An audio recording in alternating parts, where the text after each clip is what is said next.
Welcome, everyone, to the Wizard of Radical Self-Respect. My name is Jared Mello, and I'm the Shepherd of Black Sheep. Yesterday, my stream got a bit of a copyright strike for some reason, and I don't know why. And today,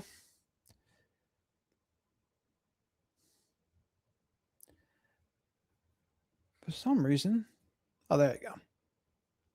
And today, I'm going to go over what everyone's talking about on the internet. What happened with Candace Owens and Erika Kirk the other day. Yesterday, I tried to break down Joe Rogan and Dr. Keith Campbell. Dr. Keith Campbell, he was a guest on the show previously, and I tried to break down that show, but for some reason it wouldn't let me. And when people were trying to come on board, they were seeing oh, you can't watch this blank screen. So I shut it down and I deleted the video. But what I will do is I'm going to make a recorded video about what I wanted to say about that topic, because it is an important topic. And in that video, it was about, is the diagnosis of NPD, how important is that really? But I'll save that for the video that I record. Today, though, Candace Owens, she broke down her meeting with Erika Kirk yesterday. And a lot of her supporters were not very happy with this because, honestly, Candace said a whole lot of words, but then she didn't say much at all. And what does that sound like? It sounds a lot like word salad, right? And she said they spoke for 4.5 hours, but if you listen to her show today, she covered about 30 minutes of what they talked about. And a lot of people were saying, well, she's sold out. She got the call. She's a Fed. And then other people were saying in the comments, oh, people are saying that they're bots. And the big thing, though, was this. What she didn't say, that's what I think stood out. So the things they didn't talk about, the gun, the drones, autopsies, all of the things that she had brought questions up about before, all of a sudden now, not so much. Not so much. Where did it go? And it seems like Candace kind of took her foot off the gas here a little bit. And I don't know if, again, there's many different ways to look at this, right? One way would be maybe Candace was just kind of convinced by what they said, besides the fact that Candace said she still isn't convinced that Tyler's the killer. Okay. She thinks he's involved, but he's not the killer. Okay. Now, Turning Point's lawyer seems to be convinced that's not true. He thinks, no, he is. And they're convinced of it. Erika's convinced of it. And the lawyer spoke to Candace, and the lawyer said nothing. Like, the lawyer said nothing of substance. So that was really the only thing that Candace really stood her ground on there, honestly. But the rest of it, she just didn't bring it up. So it makes you wonder what happened in that meeting. And some people were saying in the comments, well, if you want to have a real meeting, you do it live and you record it. But private meetings are where deals get made. And maybe that's true. But take a bigger step back. Maybe this whole entire thing is theater. And ultimately, Candace and Erika are on the same team. And maybe it's just a distraction. I mean, maybe the Trump administration, they don't mind this distraction one bit, right? Because everyone's more focused on this drama than they are what's going on with the economy or Venezuela or what he said about Rob Reiner's death. They don't seem to care about that. Everyone's more focused on this. When I tuned into Candace Owens' live stream today, 300-something thousand people were there. I don't know what the record is for most amount of people in a YouTube live stream, but that might be close. That might be close to what the record is. I really don't know. But Mac, how are you? Crazy. Glad you're here. Phil Bradley, neither late nor early. Christy, Kat, welcome everyone. Today we're going to go over a little bit of the Candace thing because it's just what everyone's talking about on the internet. And as I was saying before, I tried to break down Dr. Keith Campbell on Joe Rogan from several years ago, but YouTube got very mad at me for talking about it. And so I said, all right, screw this. I won't talk about it. I'll do a recorded video about that. I'll do a recorded video about my problem with the NPD diagnosis in the DSM. And Dr. Keith Campbell, I interviewed him. Check that out if you haven't seen it already. Dr. Keith Campbell thinks that Trump is not a narcissist. So that's a little teaser for you there. But today with this one, people were very upset at Candace. They're like, oh, I can't believe it. She sold out. I'm heartbroken by what she said. And again, there are several ways to look at it.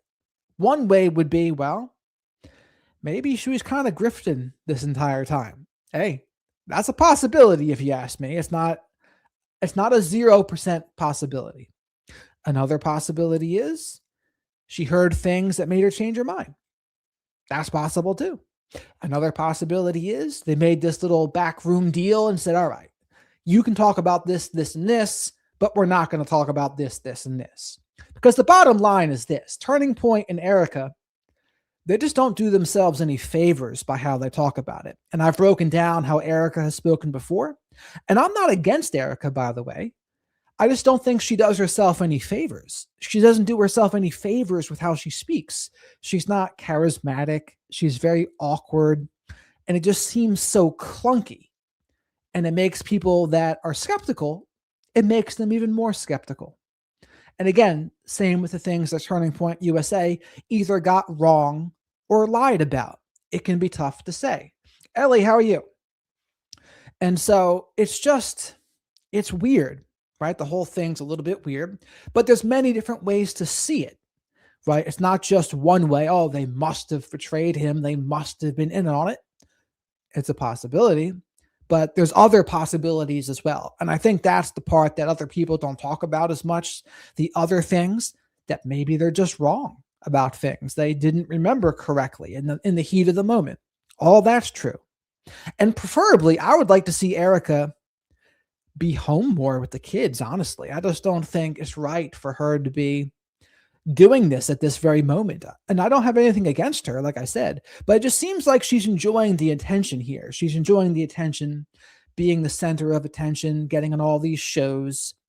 And it's just not doing her any favors. And that's why when I interviewed Kelly before, I had said in her defense, she might be narcissistic, because let's give her the best case here, that she's not involved in any way and she knew nothing. She did just lose her husband. She did just lose the father of her children.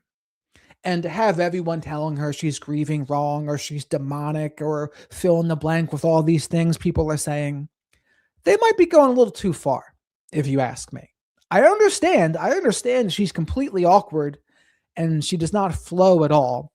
And I concede she may be narcissistic, but I think some people go too far with it, because it's a pretty big thing to lose your husband like that. So I take that into consideration. And I don't go as hard on her as others would. But no matter where you fall with this, I get criticized from all sides. I make a post saying that I think Erika should stop doing these interviews. I get roasted for that. I say that she should step down from TP USA. I get roasted for that. And then I say what I just did about defending her. I get roasted for that too. So it's like, you really can't win. No matter what you say, you're going to make a lot of people angry.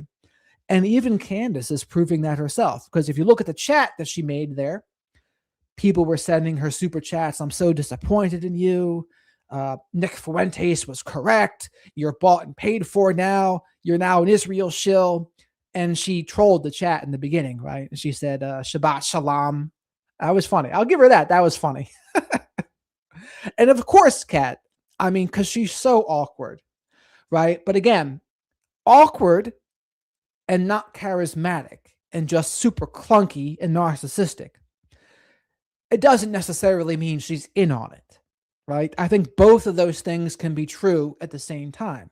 You can be awkward, narcissistic, attention-seeking, but that doesn't mean the worst.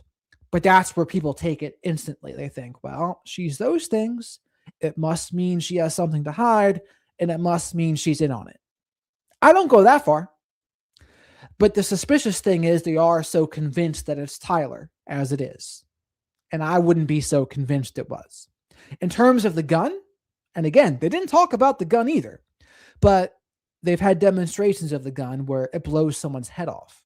Now, what I would ask about that would be this. Okay, does distance matter? Does angle matter? Does like the direction that goes in matter? Perhaps they do. I'm no gun expert, so I don't know. But a lot of people were making it seem like now it's cut and dry. This is what that bullet would have done. And since that's not what happened, it couldn't have been that gun. Possibly. Again, I don't know if angle and distance and all the other variables, do they play a part? I really don't know. Kat says, it's okay, Jared, gets you attention. Let's see what Erika said here, or Ellie said. Yeah, sometimes I gotta talk what the people are talking about, A wizard needs to stay up to date on current events, Good to hear that, Ellie. You could say Trump is solipsistic. I did have a little bit of a back and forth with Dr. Keith Campbell about that. Chasing this narrative and going nowhere, just clickbait. Now, I'm going to start playing her video in a minute. Thank you very much. As you'll see.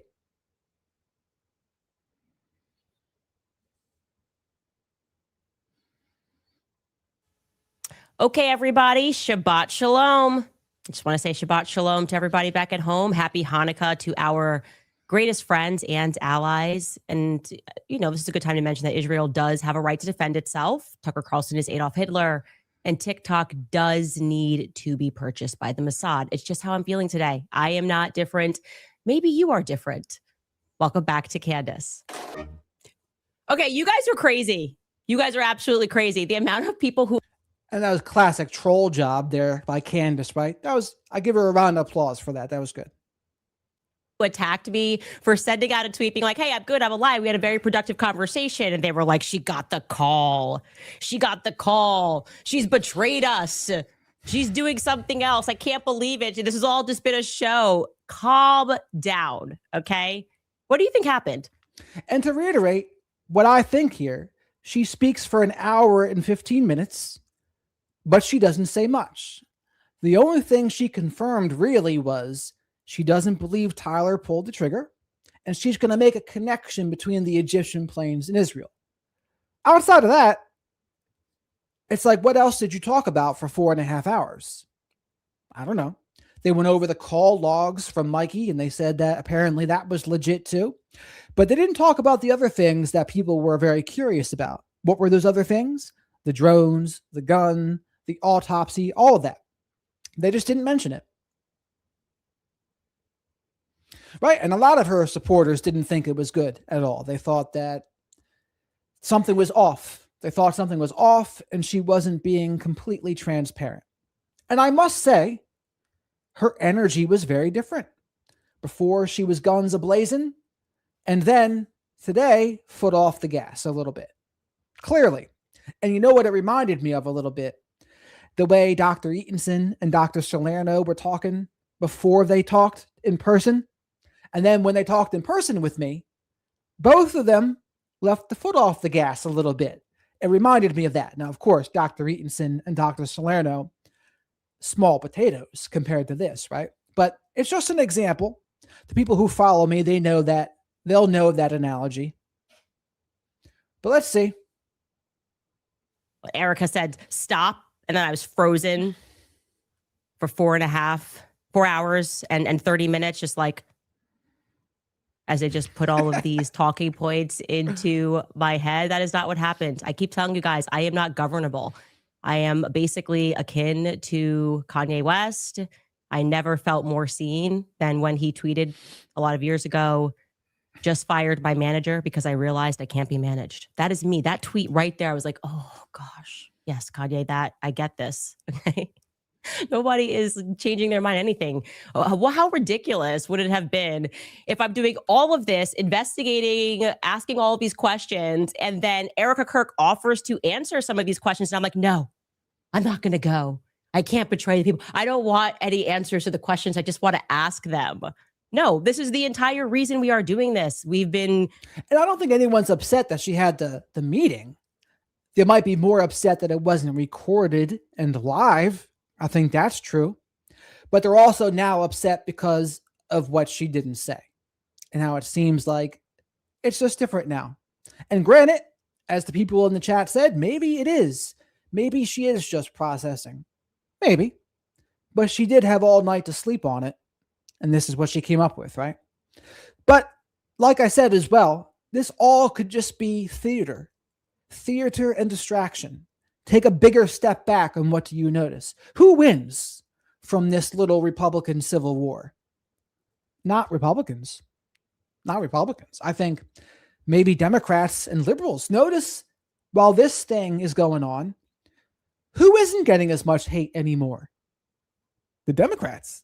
The Democrats and the lefties, they're invisible throughout all of this. But this is the number one thing. The most amount of eyeballs, they care about this right now. This is where their attention is. And so just the fact that that's the case is a thing. And I talk a lot about narcissism and toxic behaviors on this channel. And every news outlet, every political pundit, what they don't say can speak volumes. Lies of omission, half-truths. You can really manipulate how someone sees something by not telling the entire story or telling lies of omission or half-truths. Don't ever underestimate that. And hopefully what I can do for people here is I'm not going to tell people what to think. I might share some of my thoughts, but at the same time, what I want for people is to learn how to think critically. And a lot of people think, well, I think critically already. And it's like I listen to them and I think, well, there's more layers to this that you might not be unraveling here.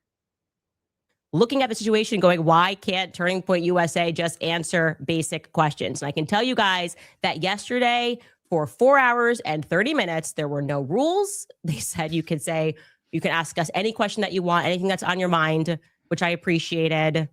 And some of you guys are thinking, who is they? Who is they? It's the Jews, obviously. Just kidding. It's Justin Strife. Justin Strife was in the room. It was just Justin Strife and Erika. George joined me just for the beginning portion of the conversation because he had that thing going on that I told you on the 15th all day. He was in a conference. And then I brought my cousin Mia, the one that... And part of this, she's really just kind of trolling her whole audience with this. Between the Shabbat Shalom and the Jewish music and now this, she's like making fun of them a little bit almost is what after how she's talked here the last 6 months, it's a little interesting. Has a really bad attitude. I just bring her there for vibes. I think it just confuses people. They're like, I don't understand what's this person doing here. And the reality is she's like always just listening to Cardi B music. But she's my cousin and I always have her around. And so that was it. She was kind of sitting a little bit away, but at the table, it was really just the four of us until George left. And I will be honest, I did not know what to expect going into the room. I did not know if they were going to be open. I didn't know what Erika's energy was going to be like, if it was going to be more of an argument, if there was going to be legal threats. You guys were telling me not to drink water, so I didn't drink water. Well, I brought my own water, but I didn't drink that water too. It was a lot. There's a lot going on, okay?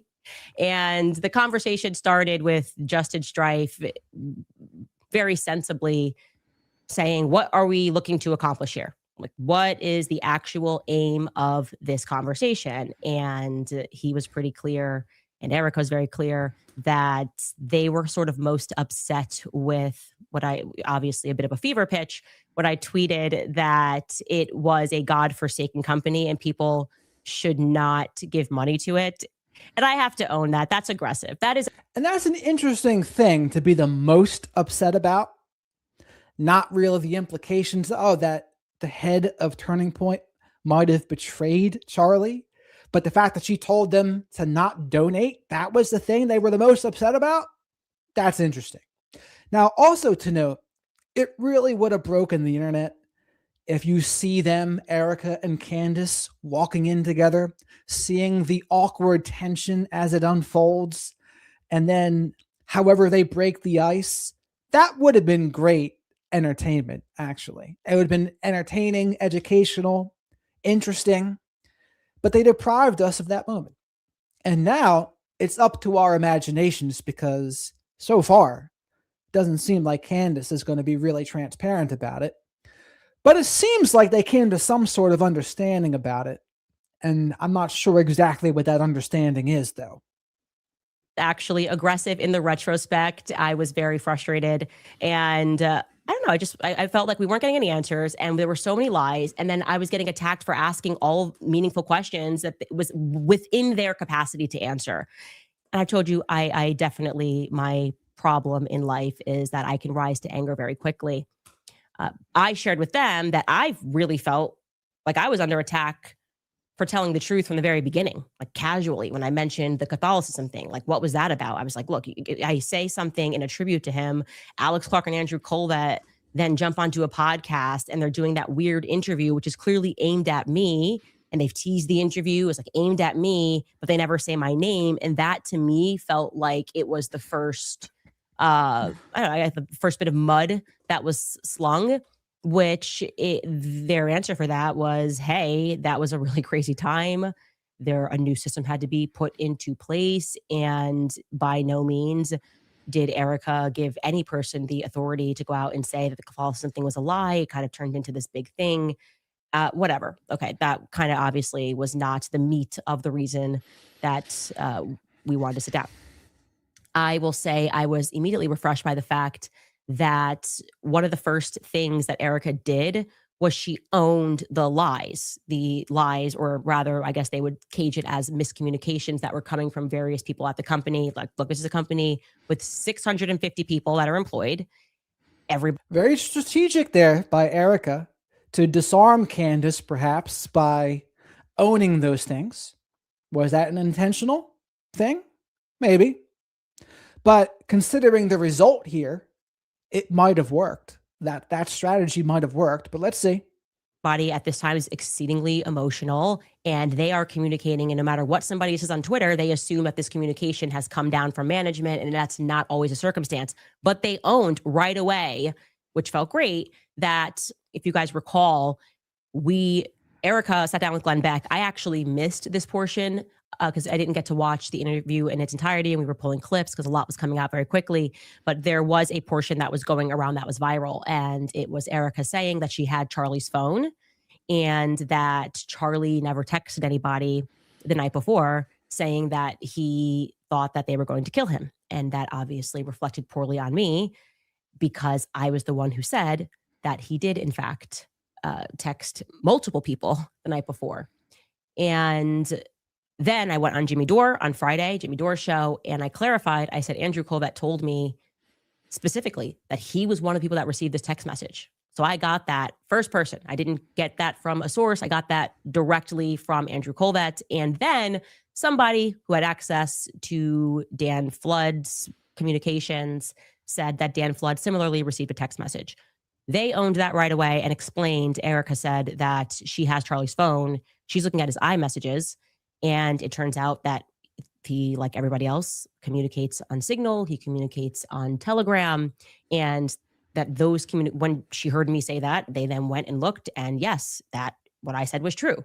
Andrew Colvett received a message the night before, and Dan Flood received a message the night before. Now, they asked me if I had actually like a concrete a copy of what Dan Flood got the night before. And I said, no. Somebody told me what it said, which was almost exactly. Let's break down Candace's tone and body language here.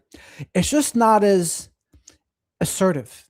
It's not as confident as it was before that meeting. It seems like she's kind of been clipped a little bit somehow, where it's just not. Oof. And granted, some of that's understandable. You meet with her, that tension's kind of relieved. Okay. But also to note, Candace, married to a billionaire. Erika Kirk, first name basis with the president. These people are pretty high up there. So don't let that get swept under the rug either. That doesn't mean anything per se, but they're in a different realm than most people. Like anyone who's a billionaire. Candace is married to a billionaire. Like that's not nothing. Exactly what Andrew said, which is they're going to kill me. Andrew did not know who that he was referring to were, but they clarified that the message that Dan Flood received said the left is going to kill me. So I can't confirm that one way or the other. I have to trust them on that because I did not see that concrete message. I was told that it said they. Now, obviously, we discussed the moment, and I'm laughing here because you TikTokers are actually out of control. You guys are going to be the reason that Israel gets TikTok because you guys are acting a fool all the time. Look at her blaming her audience here. That's interesting. And the videos were so hilarious of you guys mocking the Barry Weiss interview. It's great. It's good to laugh at ourselves. And Barry Weiss is always worth laughing at. But I was sort of like, hey, I felt name checked by the podcaster, Candace Owens, this obvious setup, and then asking me to stop. And it's interesting to hear Erika say that the reason she didn't ask me to stop in the beginning because she was actually learning things from the show. She was actually learning things, and that I think she similarly felt that Barry Weiss was trying to create a moment. Obviously, it's who Barry Weiss is. It's the Zionist lobby. That's actually a very good answer there by Erika, too, to say, I didn't tell you to stop because I was learning from your investigation. Is that another disarming thing to say? I would say so. Clever.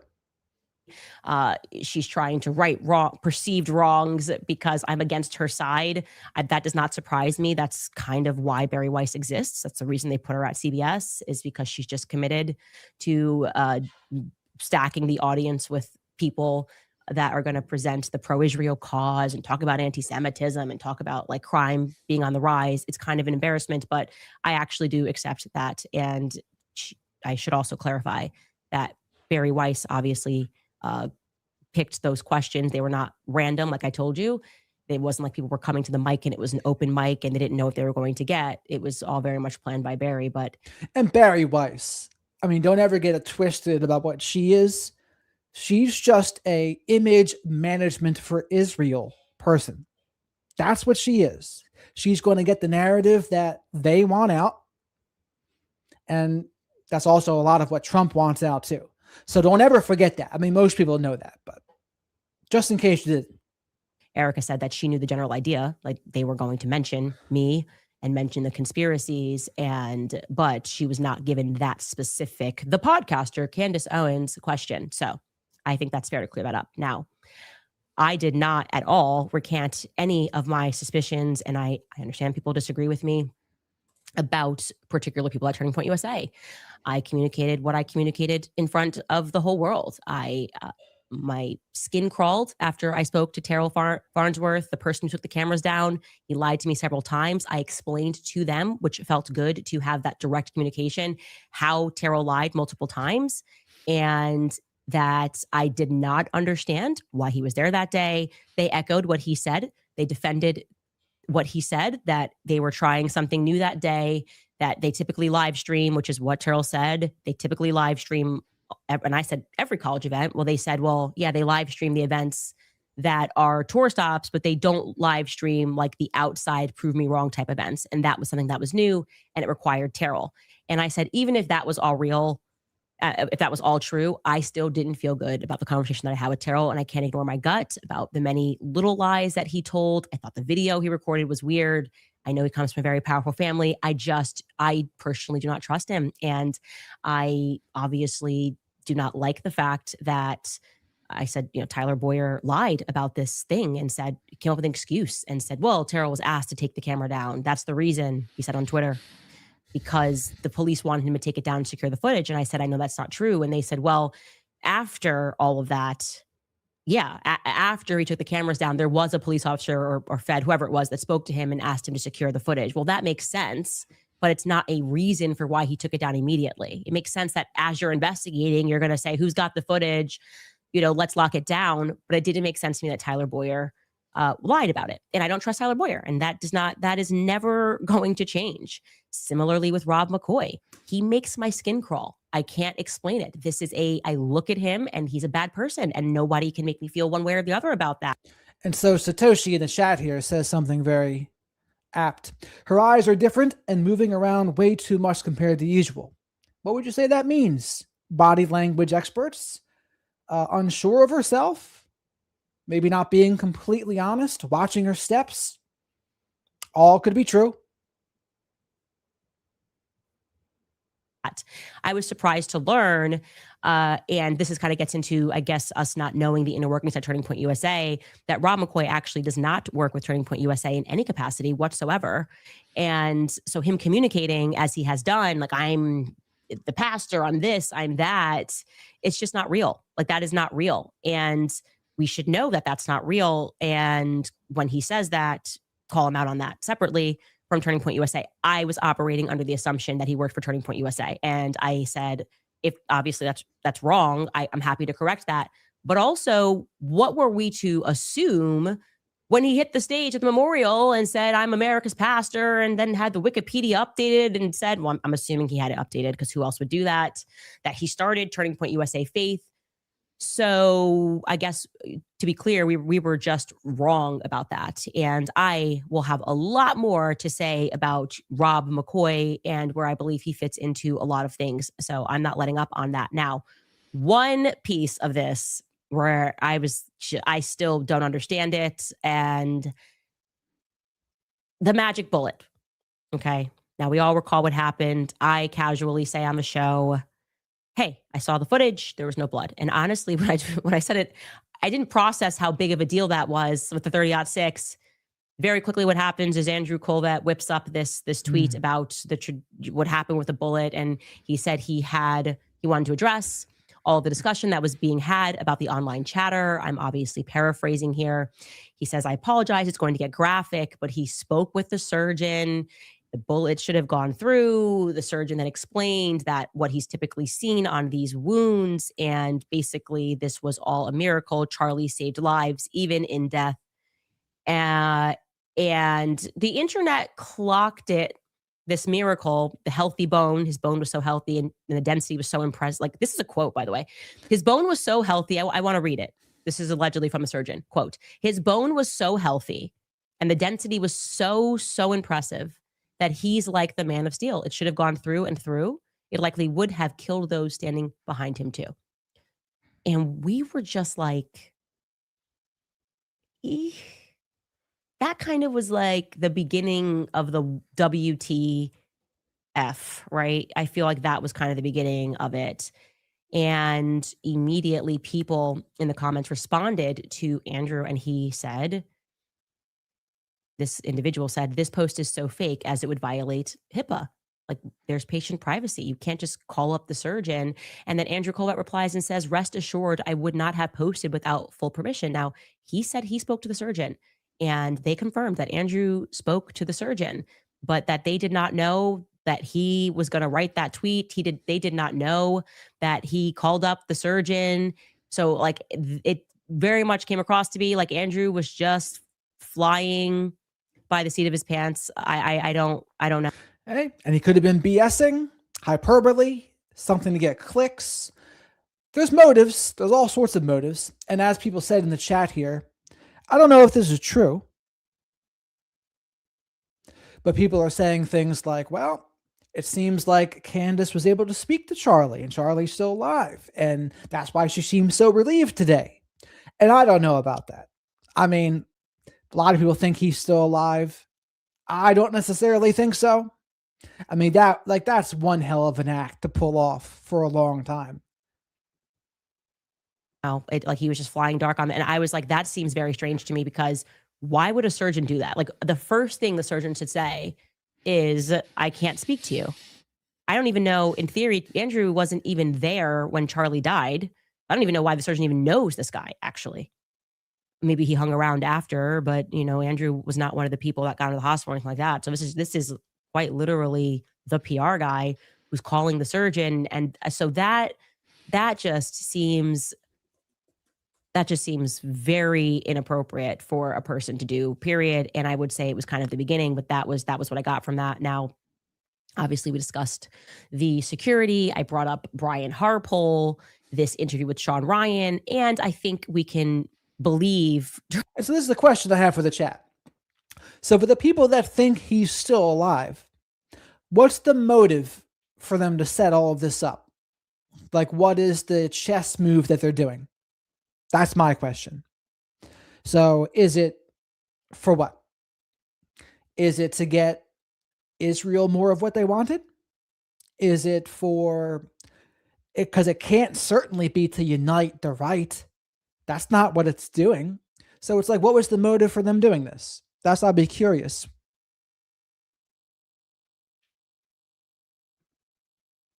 Turning point when they say that they did not approve of this. They had no idea he was going on Sean Ryan. I think that's pretty clear. I don't believe he works there anymore. So that was kind of him just getting out there and perhaps trying to rescue his own reputation. And I think that only made his reputation worse, actually, because people rightfully sensed that he wasn't telling the truth in that interview, that he was being cagey, that he was saying things that didn't make any sense. Again, you constantly have these people that believe, like Brian Harple, that with enough performance, he can sit down and you're just going to convince people that this is real. And this is just a different time. Like I said, these TikTokers are out of control. They will check you in 4 seconds. Okay. Things that the biggest piece of this that I want to communicate, and that I did communicate to them, and I hope that they took me seriously on this, or that, rather that they take my strong advice on this. I said, one of the reasons why I really want to sit down is because I want to walk out of here and feel confident saying to my audience, hey, like, there's stuff going on behind the scenes, but Tyler Robinson shot Charlie Kirk. Like that, more will come out, but you can take it from me that this is what happened. I was looking to achieve that because there's been a lot of signaling from various people, some people who are experts, some people who have been involved in cases, that there's obviously going to be stuff that the public does not have access to. And so it is at least plausible that they have seen very clear footage that we've been asking for of Tyler Robinson getting up there and taking the shot. Like they have access to UVU camera. So I was hoping to hear that. And I said that I want to hear why people feel so confident at Turning Point USA that Tyler Robinson is the guy. And at this point, they elected to call the lawyer, like, you know, their lawyer who is involved in this case, one of the lawyers that's involved in this case. So, and this is the most interesting part of her whole thing here, is because she's going to say the lawyer speaks to her and it doesn't convince her at all. But basically the lawyer says some word salad. And this entire episode almost by Candace is also some word salad. Word salad being when you say a whole lot of words, but say absolutely nothing. Always a team of lawyers, especially for something like this. And what I got from the lawyer did not make me feel that Tyler Robinson shot Charlie Kirk. It did not make me feel confident that he didn't or did shoot Charlie Kirk. I was very surprised by this. He spoke a very long time. I asked, you know, can you share with me what it is? And I said, when you share this with me, I will not say what that thing is.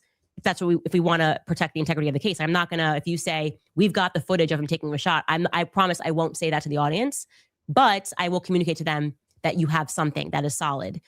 And no, to the exact contrary, this guy effectively said, not effectively, he said that they have nothing like. I'm going to play this here. So this is true. Initially, it did help the right. So many moved from the left to the right after Tyler was blamed. That is true. Everyone was blaming the left and people did do that. But then Candace started asking some questions and asking more questions, and things became a little more irregular. There were things that were unclear, lies, miscommunications, whatever you want to call them. Absolutely. But now it's turned into a civil war on the right. That's indisputable. And the civil war is Candace, Tucker, Nick Fuentes, Ian Carroll versus Mark Levin, Dennis Prager, Tim Pool. Who else? Ben Shapiro, of course. Other Daily Wire folks. That's the Civil War. And I'll tell you, there's no way the Ben Shapiro faction of the Civil War is going to win. They're toast.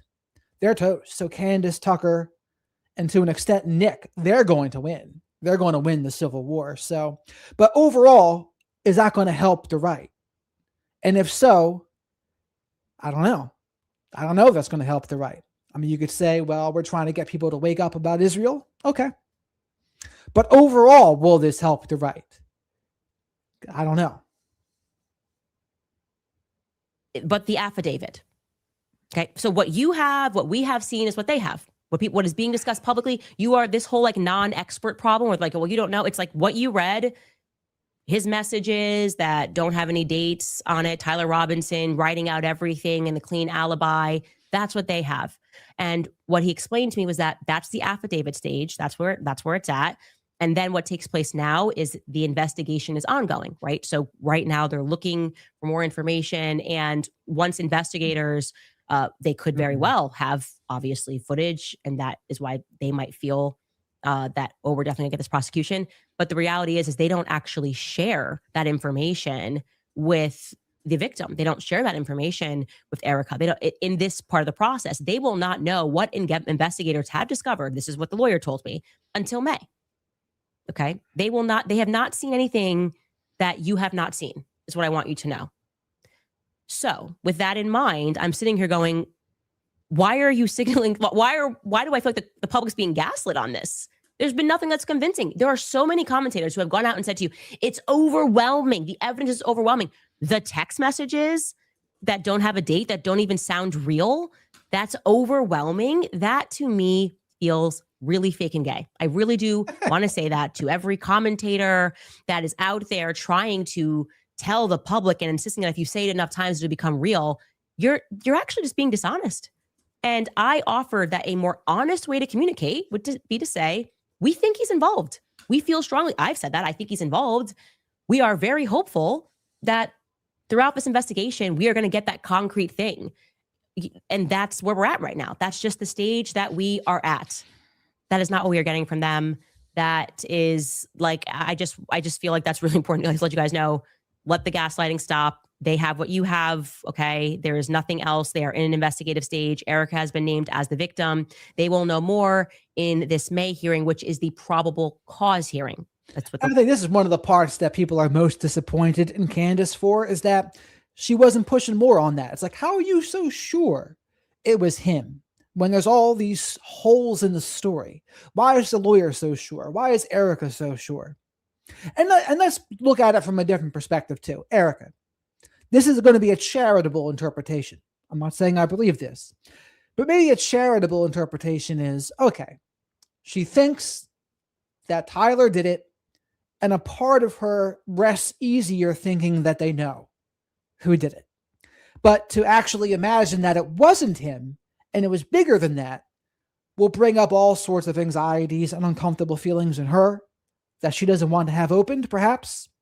That's a possibility, I think. That could be a reason why she just wants to think it's Tyler, to put it to rest so that she doesn't really have to think about it anymore. And let's look back to the JFK shooting, right? So Lee Harvey Oswald.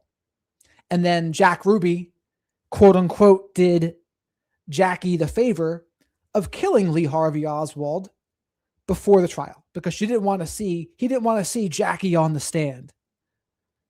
And I was like, okay. But like, okay, in that case there, what would you think? And again, with her, did that help Jackie? Like, what do you think Jackie thought? Oh, there's a conspiracy about all this. And would that help her healing process and grief, or would it hurt it? I don't know. Lawyer told me it's probable cause hearing, and that's when they will see the evidence. That's when they get to present the evidence, why they are going to stand there before a judge and be like, yes, we need to move this forward. It's not just an affidavit. We're not pulling together scraps. We have concrete evidence. Until then, okay, until we all get on the same page and understand what else they have, I am very confident stating the opposite of all of my, I guess, well-paid peers, in that I don't believe that Tyler Robinson pulled the trigger. And what I also said to them was, and I said this in front of the lawyer, because I don't know why I'm like this. I was like, you might need a new lawyer. I was like, because this person's trying to sell to you that this is solid. One of the rules that me and my husband have is that if you have a lawyer that tells you like you're 100% going to win, it's very clear that you're going to win, you need a new lawyer. Okay, that's a cheerleader. That's not a lawyer. A lawyer, even if you should 100% win, should be telling you the risks here. You know, I feel good about this case. Like, let me talk real to you. I feel good about this case, but here's where things could go wrong. I want you to understand those risks that are involved. We don't have this yet. We don't have that yet. And especially given what I told them, which is your lawyers, or the investigators rather, not their lawyers, because they're not the ones investigating. It's the state of Utah that's investigating. They have not called the one solitary person, as I told you guys, who filmed as he was on the roof. Remember the guy that's like, oh, there's somebody on the roof, and he sees him crouch down. I said, I spoke to that person, and his testimony would be devastating to your prosecution. He did not, he saw the person on the roof. He filmed the person on the roof at 12:23 p.m. and he did not see that person take the shot. And this is not some random student. This is a guy who trains people to shoot guns at a range. And that's the thing about this here too. If there's this many holes, why is that prosecutor going to be so sure like this? If there's this many holes in this case, it's like, do they really want him to get off? Like, that part doesn't add up with it. And it's just, why is Erika so sure? Why is Turning Point so sure? And again, is it because they have something to hide? Is it because they just want to put it to rest? I don't know. I really don't know, but it does make you think, right? He knows guns. Okay. He said what he saw was a smaller gun. He said that this person was dressed in black tactical gear and there was no recoil. That's devastating. That would be devastating to the prosecution. And yet investigators haven't reached out. Now they offered back, well, maybe they haven't reached out because they have an even clearer video where and that's true. That's actually a good rebuttal. They're like, we don't even have to talk to this guy because the video will speak for itself. And we saw what we saw. Okay, but wouldn't you still want to speak to the other guy so you could prepare? I don't know, to question him something. I don't like that this investigation is going on, and I feel as though I spoke to more people than they have. Both of the people who filmed videos that day told me that they weren't reached out to. So I don't understand what's happening here. I don't understand the confidence, I guess, is the best way to say this. I told them I do not understand the confidence that is happening. Now, another really big thing that happened was they brought me Mikey's call logs. Okay. They brought me Mikey's call logs. And that is why I said. And for those of you who don't know, Mikey's the person that the second that Charlie was shot, that's the person that picked up his phone instantly. And that's the people they were all calling out. Wasn't that so weird he did that? And that's the phone logs here that they have. So let's see what she says about it. This was a productive meeting. There is no other way to say it. I asked every question and they came with paperwork to show and to answer and to explain certain things. Also, which was, I thought, actually kind of sweet, that I guess I did on the previous show. I was like kind of looking at things into Mikey and I couldn't find him. And someone said, I think Mikey's not his like real name. Like they thought it was his middle name actually. And I just assumed, okay, well, maybe he's using his middle name and that's why I can't find him. But Mikey really wants you guys to know that is his real name. And it is his real name. I found out shortly thereafter that they were confusing his middle name with, they thought it was switched. That Michael is his real name, just to clarify that, because I realized I actually didn't go back and clarify that. But Mikey's call logs, big piece of this, okay? I'm going to, I guess, jog your memory on what Blake said about Mikey that day. And real quick, so Honor, what Erika said in the beginning was she didn't tell Candace to shut up because she was learning from Candace. And again, maybe that was just a clever way to disarm her. But that's what Erika had to say. Oh, you were teaching me things about what was going down, so I didn't want to shut you up. Even though, yes, people were dragging Candace a little bit for sure. But that was Erika's reasoning for it. And does Candace buy that? Part of me thinks she did a little bit. And then I'll tell you what actually happened, because I don't think Blake has that great of a memory. Okay, take a listen. So I was not with Mikey, or I don't remember being with him. I think I was ahead of him as we left. And then we get out and I run for, can't have been more than 15 or 20 seconds. And then I realized there hasn't been another shot. So the shooter has likely been detained or stopped or something, not in immediate danger. I pause, I look around me and I see Mikey there. And I will never forget what I saw, because I've seen Mikey almost every day for the past 2 years. I know his personality very well. He's a very bubbly guy. He's a very happy guy almost all of the time. And I'll never forget what I saw, because it was clear in the moment that he was profoundly freaked out. What I'll always remember is the way his lip was quivering, which I'd never seen before. And you very rarely see from someone that he was freaking out. And then I think he literally said to me, I might be imagining this, but I think what he literally said was, he was looking around and then he says, I need to call Erika. And then he takes his phone and he begins calling Erika. And I don't want to disclose how that call unfolded, but he did that. This, your mind extends all of this, but that is happening within a minute of all of this occurring. I remember he calls Erika. Around the same time, I pull out my phone and I call my mom just to say, Mom, there's been a shooting. You're going to see it on the news. I'm okay. So this is what the chat thinks. I'll show it. I'll say what Maluvia says again. CK is her best friend, and nothing can make her change gears like this other than discovering that CK is still alive. I don't know. What do you think, chat? Pray for me. I've got to go. And I remember that call. And around the time I put that phone away, and then he immediately calls his dad. He calls Rob McCoy, and he says, Dad, someone shot Charlie. You need to call all of your pastor friends. Charlie was hit. We need everyone to pray right now. And that's what he told him. Okay, so that's just not right. And so when he says, I might be imagining this, for I'll never forget, followed by I might be imagining this, probably means that maybe you forgot and like you really could be imagining. Now, for me personally, I think the normal physiological response in these high adrenaline situations for most people is you lock in. That they're literally your body, when it goes through something, when it's terrified and it's going through like sort of like you are really paying attention to details. We've learned about this many times over in health class growing up. But chat, this is my question for you all. Why would Charlie agree to this? Why would Charlie agree to be taken off the map and have to live in obscurity and to never be seen with his kids in public again or Erika again? Why would Charlie agree with that? I'm open to hear what you would say, but why would he agree with that? Because he thinks it's going to ultimately help the cause that much in his life's work? I mean, what do you say? Why they talk about that fight or flight response, and quite literally there's stuff happening to your body.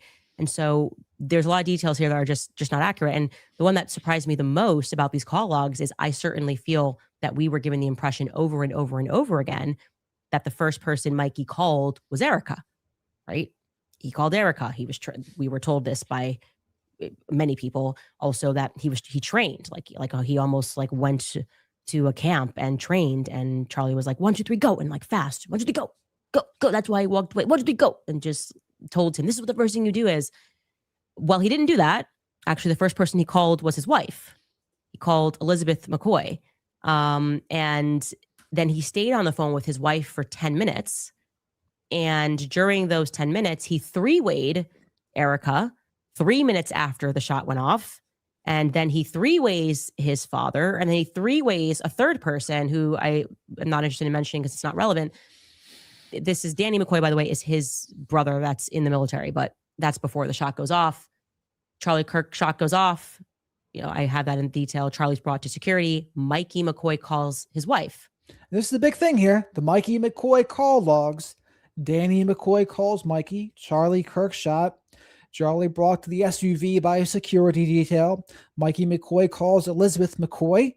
They stay on the phone for 10 minutes. Blake Neff calls his mother. Call will last 45 seconds. Blake Neff's phone call ends with his mother. Mikey McCoy adds Erika to the call. Mikey McCoy drops Erika from the phone call. Mikey McCoy then adds his father, Rob, to the phone call with him and Elizabeth. And Rob's the one that was saying, oh, yes, Mikey had blood all over his hands. The charitable interpretation for that would be it's more of an expression. But a lot of people were saying, no, he was just outright lying. There was no blood in his hands. I don't know. Mikey McCoy ends his phone call with his Rob McCoy. Mikey McCoy ends his phone call with Elizabeth McCoy. Danny McCoy calls Mike McCoy again. They will stay on the phone for 10 minutes. That's a lot of calls in 33 minutes. They will stay on the phone for 10 minutes. Okay. In that same minute, because we know this, because Blake Neff has given us his call log to his mother. Blake Neff called his mom. His call with his mother lasted 45 seconds. So we're assuming it went to 12:25. It very well could have stayed in 12:24, depending on the millisecond. Blake Neff ends that phone call with his mother. Mikey McCoy, after the phone call with his mother ends, adds Erika to the phone. Okay, so that when he was recapping and he's like, oh, his lips quivering and he's like, I got to call Erika. And he's like, and then I called my mom. That's not right. That's just not right. Okay. Mikey called Erika after Blake Neff ended that phone call with his mother. If call logs are to be believed above, human testimony. Mikey McCoy then drops Erika from the phone call 2 minutes later, and then he adds his father to the phone call. Again, he is this entire time on the phone with his wife. Okay. And then Mikey McCoy ends his phone call with his father. He does call another person who I'm not mentioning because it's just not relevant to anything, not a character in the story, rather. And then he ends the phone call with his wife. And a minute later, his brother calls him back. And that's the other thing. No talk about the ambulance or lack of an ambulance. Autopsy. No talk about that she mentioned. Those were all things that people were curious about. And they stay on the phone for 10 minutes. I did not get this from everybody speaking about this Mikey McCoy call log. I know that you guys did not get this. I did not get this. I don't know why she was disappeared from this. Like, you could go, look, the wife wants privacy. No, she was like, main stage at the memorial, has been, I would say, very involved in a lot of this kind of, I think it's very close that she's close with Erika. They went on the vacation together. So I don't get this disappearing act. I found that to be like, okay, but they were forthcoming with it. That feels good. That feels good, guys. Like, wow, we don't have to guess. Now we have solid answers. And like I said, when you come out and give solid answers and you're not weird and calling people names and saying all this stuff, it allows people to go, okay, I feel a bit more like we can trust this process because we have communication. That's the reality. And so I wanted to update you with that. Also, another thing that really, I think, surprised them and I think surprised me is getting back to this Hamptons retreat.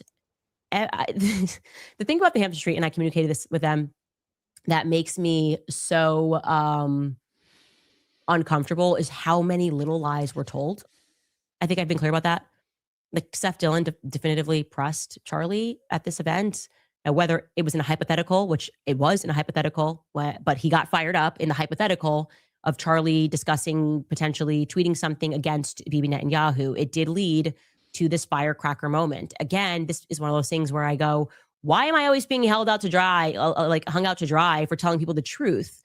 Especially when I wasn't going, oh, well, Seth Dillon killed Charlie Kirk. I just, this happened. It factually happened. And yet everybody's kind of putting out these weird statements and they're not being honest in them. And I was saying to them, that made me feel really weird. And I would love to know more about this Bibi Netanyahu offer to fund Turning Point to the next level. At which point Erika said she was not aware of that happening. It is obviously totally possible that that was kept in the business lane of Turning Point USA, but I'm certain. Is that possible though? And now that she's the CEO, don't you think that she would get access to all of the previous records as well? I said, I am absolutely certain that I did not get this from an obscure source that Bibi offered to fund Turning Point to the next level. And it was part of my frustration with that sit down with Alex Clark, where Andrew said, oh, there was not $150 million that's made up. I told them, Andrew Colvett was my source. Andrew Colvett told me verbatim that Bibi Netanyahu offered to take Turning Point to the next level and that Charlie turned that money down. So I said, there's a bit of a predicament when I'm being lambasted by all of these voices and people that are attacking me and these paid campaigns. And when I say paid, yes. Okay. And Maluvia has a good line here. She's basically gone from don't get the jab to here are 5 reasons to trust the science and wear a mask while getting a jab. What do you think about that? Actually have the names of people. Different ways they're being paid. Some are being paid by PR firms. Too many are being paid by Prager University, which is upsetting to me because I know Marissa and it's just dirty. But it's especially crazy when people are calling it a conspiracy when I share things that are told to me from the spokesperson of Turning Point USA. Okay. that's weird. And yes, they were forthcoming, and nobody's ever denied this. So this was not on our list of lies about the fact that Bibi Netanyahu did call him. Okay, that did happen. Bibi shared that, by the way. Our source for that could have just as well been Bibi Netanyahu. And not a lot of clarity on, I don't know, the why. So chat, hit 1 if you think this is all political theater and it's just a distraction, or 2, it's more of a psyop, or 3, a chess move. What do you think? So if some people think he didn't make this offer, and why definitively 3 different sources who would have knowledge of this confirmed to me that Bibi Netanyahu did indeed make this offer. I never said $150 million ever, not once on the show. I wouldn't have even said that, by the way. If you said take Turning Point to the next level, I actually would have assumed it was more, if I'm being honest. That's a hefty offer, and it leads to a lot of questions. So there was not a lot of clarity there.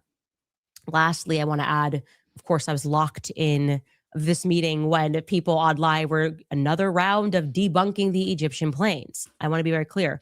We discussed the Egyptian planes, and I have since worked on an incredible document about the Egyptian planes, which we are going to put up on our website, because I realized that when we shared that spreadsheet, people assumed that one of the columns, which was actually saying where the planes landed on that day, because it was plus or minus 3 days, was exactly where Erika had been on that day, and that was inaccurate. And so for clarity, I had been working on the last week on turning it into an interactive timeline that we can put up on our website, because I'm certain that these Egyptian planes are incredibly shady, and that they were in fact tracking Turning Point USA Faith broader events. Of course, Erika was at some of them, Charlie was at some of them, but it is the pattern here is undeniable. So what would you think about this though too?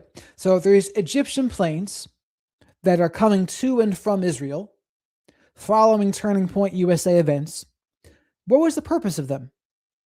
What was the purpose of them? What would they be doing? Gathering intel? What? I'm curious. I really don't know. I'm not sure where she's going with it. The naysayers and people make videos trying to, what are we, 5th round debunk these planes. I also want to say to you that I feel very confident that I know why these planes have caused such panic. And it is because there is overwhelming evidence that these planes regularly fly in and out of Israel. And I'm going to present that evidence tomorrow. I say that strongly. This is I feel very confident saying these Egyptian planes are flying in and out. And notice I'm saying planes, because once I was able to connect people that were on those planes onto other Egyptian planes, I was able to realize that these planes are flying in and out of Israel and turning their transponder off each time that they do it. That is now makes perfect sense of why there was this mass panic, right? It's not exactly like we have a strong Egyptian lobby in the United States. Not like we're like, whoa, well, those darn Egyptians again are trying to get TikTok censored. I mean, every person in the game, Barry, acting. Well, these are the usual suspects that act if something is a threat to Israel, okay? Which is, they should have just been forthcoming, pretended that it was changing apart. Instead, they're trying to gaslight us, and they're actually, frankly, just pissing me off. So I became locked in on these Egyptian planes, because that's how I am, okay? You keep pushing me and keep pushing me, I will become an expert on these planes. I'll learn how to build an Egyptian plane. The reality is, like I said, tomorrow I will show you how these planes tie back to Israel, and there's no disproving this. So more on that later. We'll be right back after throwing it to some of our sponsors. No disproving. All right, you guys, when they double down on abortion, we know that we have to double down on supporting life. Through our partnership with Preborn, we can help save babies and support mothers that are in need. Danny McCoy. It is Danny, another one of Charlie's assistants. So I will correct that. Please correct that if you're going to make videos. Not Danny McCoy that called him and then called him after. That is another assistant of Charlie. Thanks for the super chat here. All I got from this video today is Erika scared the hell out of Candace. She's completely lost all credibility after today. I think there are some people who do believe that. Absolutely. Now, there could be more to it. It could be part of a chess move, a psyop, political theater. I really don't know. But Candace's tone has certainly changed. We'll put it like that.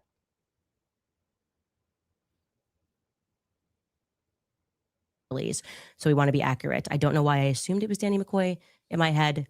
I may have done that. Okay. Another thing, you guys may have been noticing that we are getting into this weird space where they seem to be almost writing like Candace Owens fan fiction. I can't even reply to things. And a lot of you sense that this was because we were getting close. I agree. I fully agree that these attacks, which have grown hysterical, like I can't even begin to tell you the conversations between me and my PR person. I'm like, there's nothing to respond to. I mean, there's not even one sentence of this that is true. Case in point, by the way, New York Post does this article today. We were actually laughing, okay? Like inside Candace Owens's sadistic and dangerous world, monetizing baseless conspiracies. This is after, by the way, they changed my husband's Wikipedia and said that he was a Qatari, like he had a Qatari passport or citizenship. I don't think my husband's ever even flown over Qatar. I could be wrong, but I don't think I know he's. And some of this could just be, maybe she was just grifting the entire time and it was just for attention and money. That's a possibility. Maybe they convinced her to kind of stop going on the attack as much. Maybe that's true too. Or maybe they actually she did just believe them. I'm just laying out the options of what it could be. I don't know which one it is, but all plausible. Never been to Qatar. I don't think he's ever flown over Qatar. And they're just making it up and then they make it trend no matter what it is. And I'm like, this is happening. It's like a psychological operation because they're trying to keep us constantly responding as opposed to focusing on our investigation, which is why I spent this weekend and I just kept down on the Egyptian planes because it's completely crazy. And when you see a media storm like this, it can only be happening because Zionists are locking arms and going attack because they by and large control the media. They just do. Okay. One way or the other, Zionists control the empire medias and they are scared about something in this investigation. We've noticed that from the very beginning. So they wrote in this article, the New York Post, just to give you an example of how insane this is.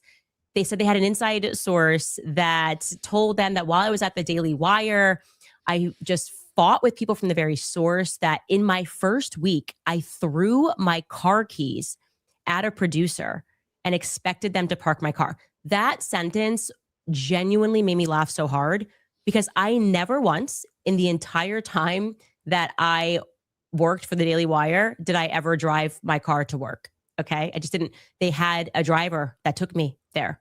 So I don't know. And in this episode, no one cares about this right now. No one cares about what that article said and what you did at the Daily Wire. All people care about is your 4.5 hour discussion with Erika Kirk. And you're already talking about this 40 minutes in?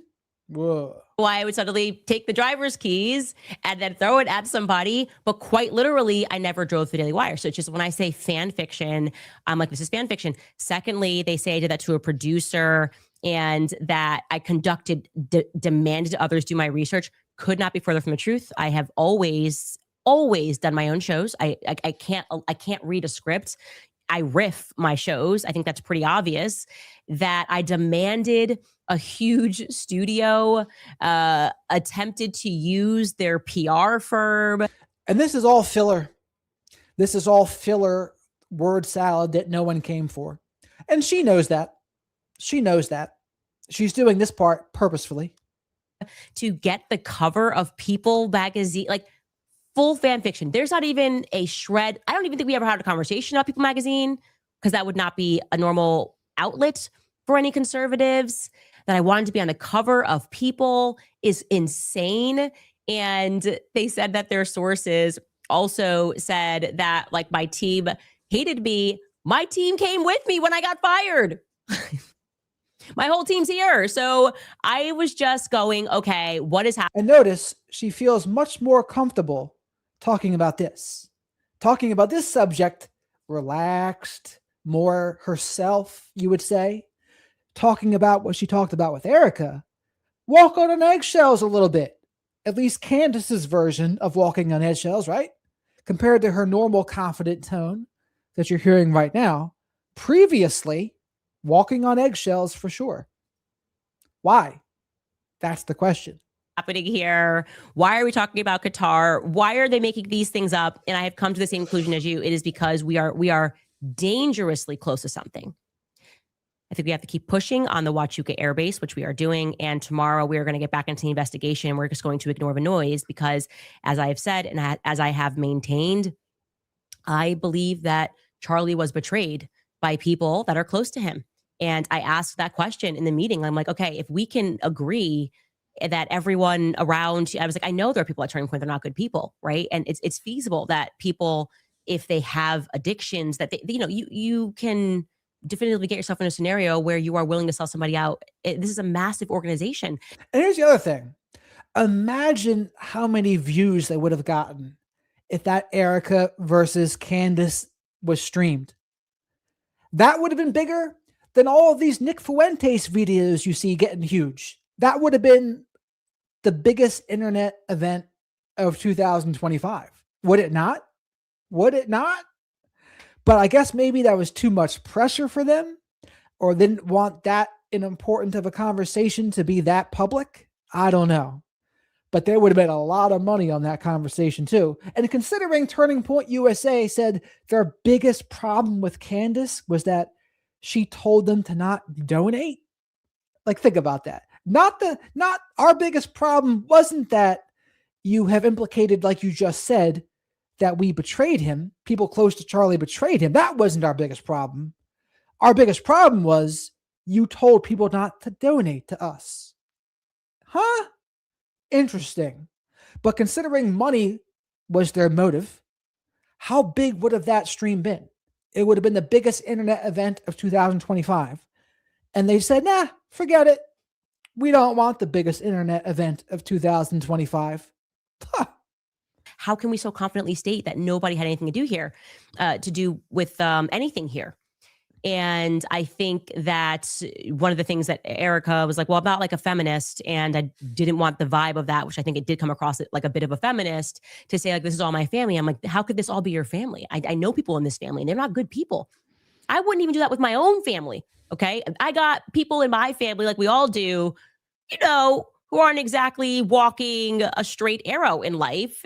And yeah, so I've communicated that. I have not changed my position on that. I am not going to stop researching the characters in this that I don't feel good about. But further to sort of them just creating and making things up, Tim Pool has now gone out and extraordinarily claimed that I have the same. What an ugly bastard. Beanie-less, Beanie Shapiro. What a security as Charlie Kirk, and that I'm a fraud, and that actually I have the exact same security. You will recall that Tim just said a week ago that I have no security. Okay, this is Tim Pool a week ago. She is burning everything down, and she's gloating and smiling while she does it. And you know what you told me? She has no security. She doesn't deal with the we have to deal with. She's a piece of shit. She has security, just not on the level of you. What a tantrum by Tim Pool here, by the way. And it was not really cool of him to say that about her security either. It's like, what are you trying to do with that, Tim? Considering the climate, like, what is that? What is the intent of that? But a childish rant here by Tim, without a doubt. Oh, yeah, the one fat guy you mentioned with no wall and no barrier in a suburban neighborhood with neighbors. Shouldn't give two no one's out for her. She's lying about all of this. You told me you went to her house and she's got a 4-foot wall and one fat guy, and she doesn't give a about her security. So that was like Tim last Monday. This is Tim who said I had no security except for one fat guy, which I told you was not true. Now he's saying this. Take a listen. Okay. I'll say things that I probably shouldn't say, but I'm going to say, 'cause I always get super heated on this. Candace Owens has the same security team as Turning Point and Charlie Kirk did. She's lying. She has the same security people. I've been digging into this. I've been meeting with people and talking with them. And I shouldn't say too much because there's more that's going to be coming out soon. Because rest assured, people are filing legal paperwork against her. Candace has the same. Why does Tim Pool care about her security team, though? Why do you care? Why does that matter? Why does it even matter for what you're mad at her for?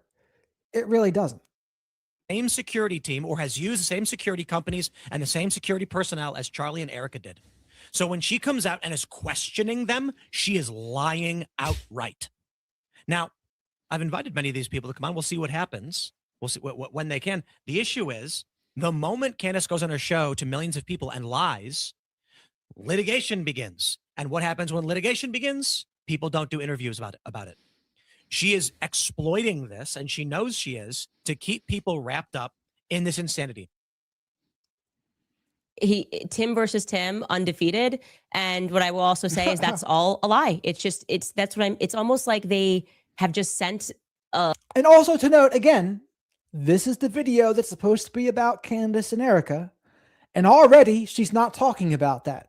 She talked about that stupid Daily Wire story. And now she's on to this Tim Pool thing.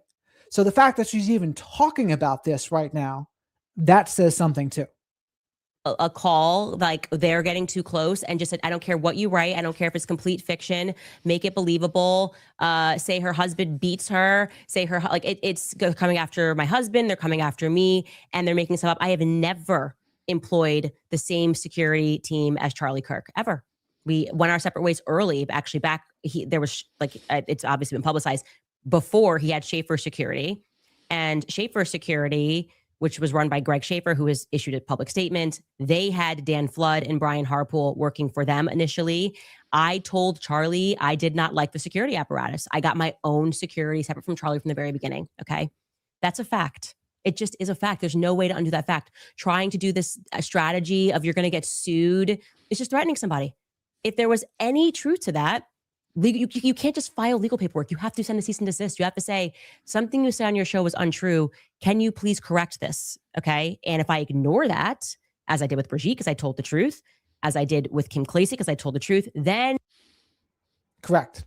So Maluvia says, let that sink in. 3 months of daily in-depth episodes with evidence on CK assassination. And after a half an hour meeting, all we get is Mikey's call log and Tim Pool beef.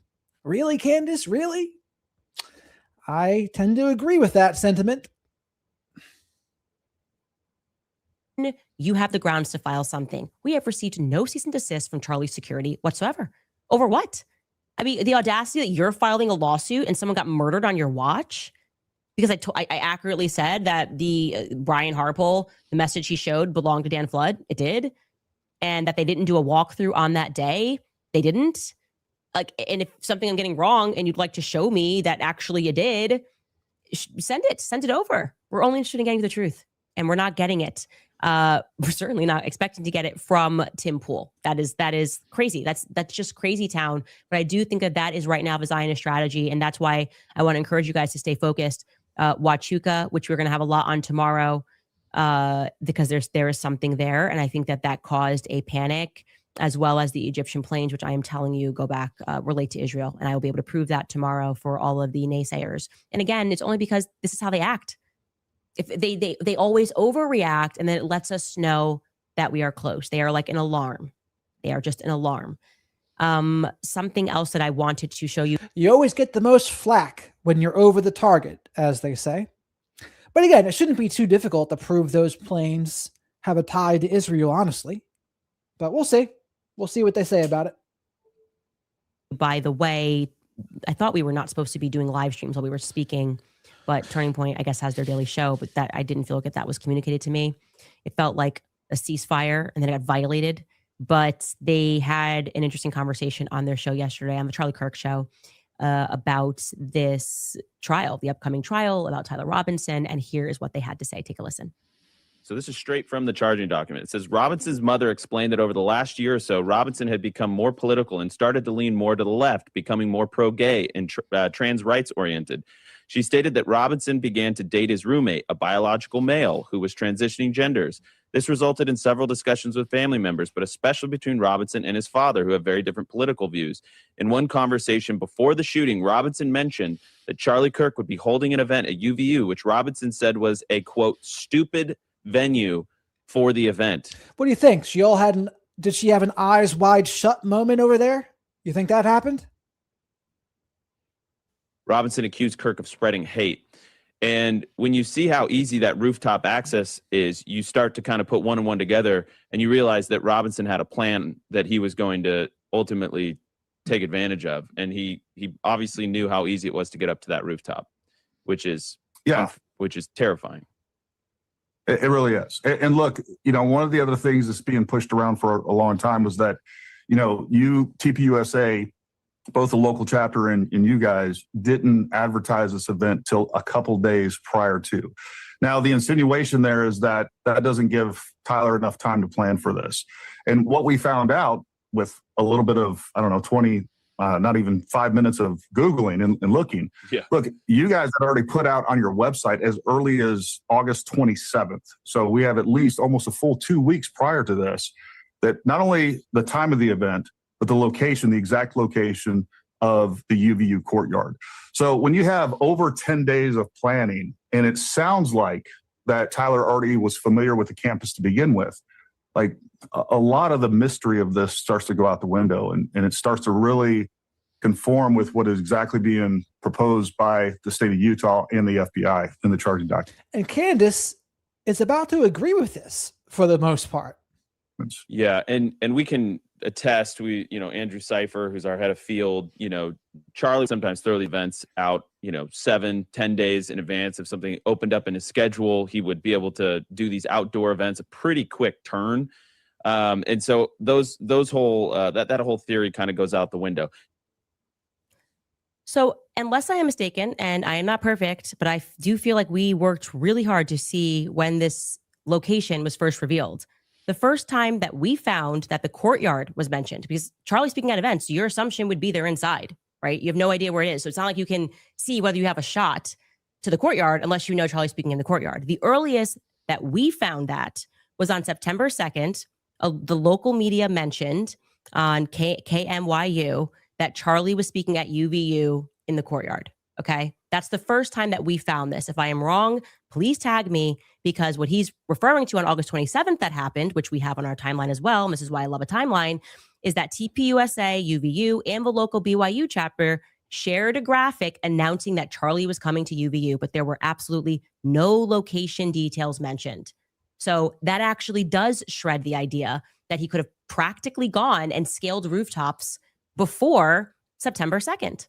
That's the first public mention, is September 2nd. So they announced the event on August 27th, as he says, no location details.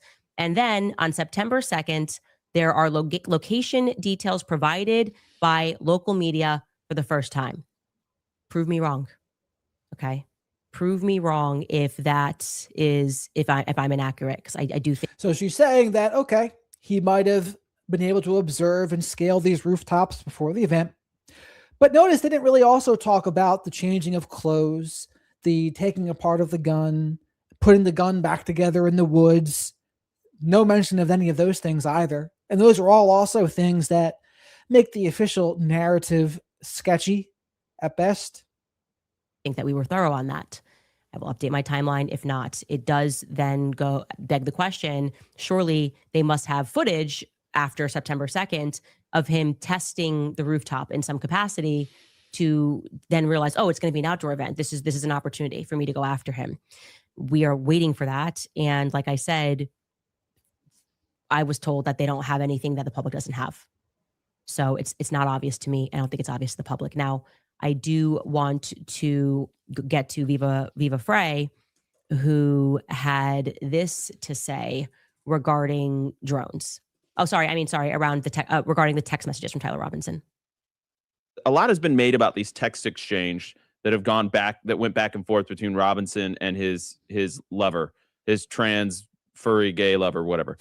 And people say it doesn't sound right. Well, there is a video that I want everybody to check out by Turkey Tom. I believe you've watched it now, Viva, where, and this has been authenticated as somebody who was in the Discord chats with them and apparently spent time with them at this apartment. And he said 100% this is how they talked, which is a striking finding. We're going to go into that more probably tomorrow or the next day, depending on how today goes. But I mean, I get the skepticism on this. At first, it struck me too, but apparently this is how they talk, Viva. That was not the most implausible thing to believe. Okay, so you have a text message. It does read, regardless of whether or not this is how they talk, people saying they were manufactured by or drafted by AI. To the extent that they're confirmed text messages, you can come to whatever conclusions you want after that. But they, whether or not this is how they talk regularly, to the extent that those were authentic text messages, they show what they show, which is whether or not his lover was aware of what was going on. You're etching bullets, and it's maybe not for target practice of a sporting nature. But like when I say I don't believe the official narrative, and you have to go back to a number of things here. I put my sort of best theory as to what went down. I want to know who was on the Discord chat in advance, what they were discussing, and whether or not there might have been some other I say foreign, not foreign government, but outer influence there. Tyler Robinson is getting radicalized right about the same time as Thomas Crooks, right about the same time as the other guy, Ryan Ruth. He's being radicalized at a politically relevant period of time, right around the same time, oddly enough, as the alleged suspect in the January 6th pipe bomber. A time frame where political violence is. And the January 6th pipe bomber, that's also just a massive distraction / political theater. No one cared about that. That was just Kash Patel trying to score a political point, forgetting or trying to distract from the fact no one cares about that. Everyone cares about this, not that. Is potentially very useful in for the upcoming election. So the time frame of the radicalization is very interesting. To see whether or not he was on anybody's radar beforehand, we don't yet know that, and why there would not be confirmation on that can lead to suspicion. You remember the old man, George Zinn, arrested for claiming to be the shooter the day of, and then gets busted for CP on his phone. Like, in my mind, if I'm making a plausible theory here, George Zinn was probably on some Discord chat with a bunch of young perverts, and he's an old pervert, and he's getting off doing whatever they do on those chats. He knows what's going down. He shows up there and thinks he's going to be some useful decoy or distraction for Tyler Robinson because they know what's going down. That's my theory. But, it is the absence of total disclosure, the total lack of faith that anybody has, not just in the FBI per se, but in any state law enforcement. Nobody has any faith in our institutions anymore. And so the question would be, someone says,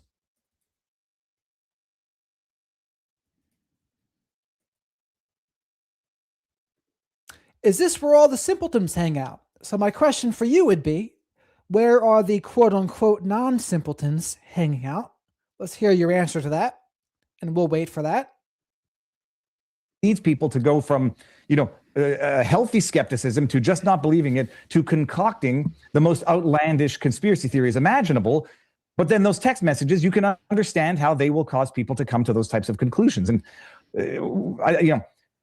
allegedly the rumors are Kash Patel, getting mad at Tulsi Gabbard and Joe Kent for trying to look into a potential terrorist angle to this also does nothing to foment faith in the system.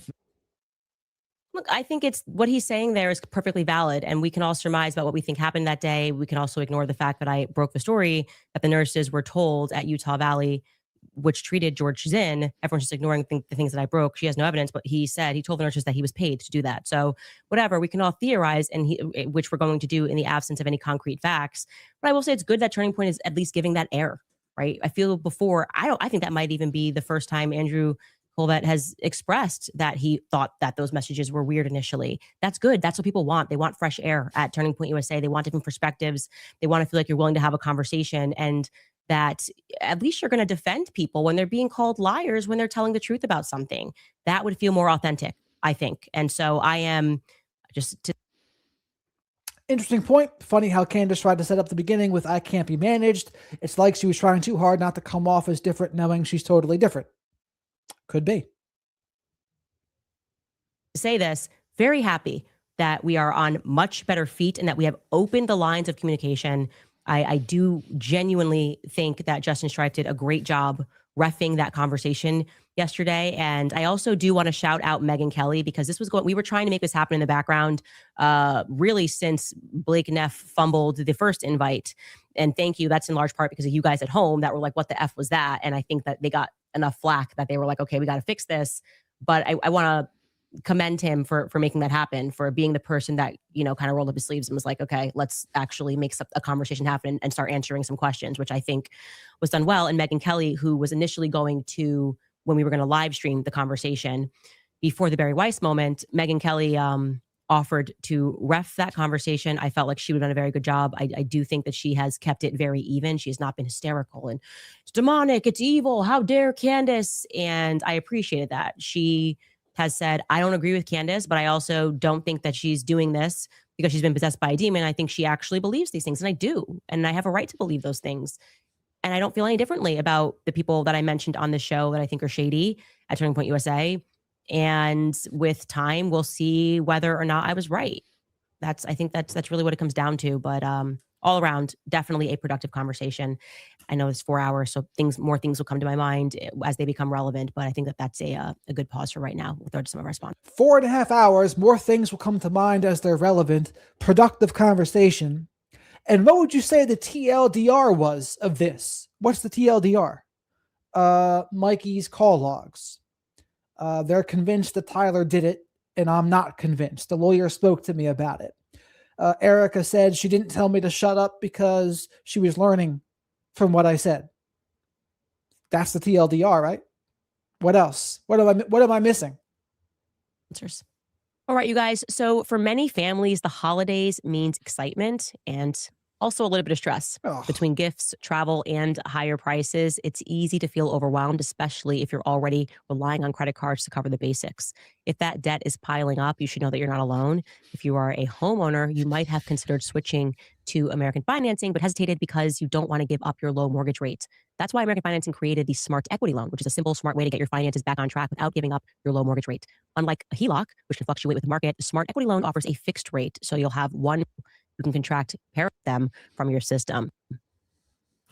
Okay, couple of housekeeping items, you guys. If you want to make him a sandwich in time for Christmas, you can do that on Amazon. If you want a discount, you can buy it direct from us at makehimasandwich.com, and you will actually get 20% off. And we also have signed copies available at CandaceOwens.com, so be sure to do that. We have new merch on the website, which also makes great Christmas gifts. Obviously, we have a lot of fun merch going on right now. Of course, we have our We Don't Know But We Know merch, and we have our CIA merch, which we've had for some time. Again, it's the holiday season, so go ahead and run and get that. Top comment from last episode. Christ is king. She says that sometimes as a weapon. She'll call out other people for doing that too sometimes. You better keep asking questions because it's the only thing that keeps us free. That is a direct quotation from Charlie Kirk, and that's why we're doing it. It does keep us free, and we're all sensing the squeeze. It's like they just want our speech. They want to purchase rational thinking. We can't allow that to happen. Okay. Is that projection? We're feeling the squeeze? Is that so, Candace? Are you feeling the squeeze? From this episode, Curbster writes, I am praying that our girl is playing the ultimate long game while staying true to her convictions and true toward all of us who have backed her and Charlie from the beginning. I am praying that God keeps you strong, righteous, and faithful in every step that you take. May God save America and protect us all. I want to say this to you guys just plainly. If I was going to sell out, it would have happened in the last 2 years, okay?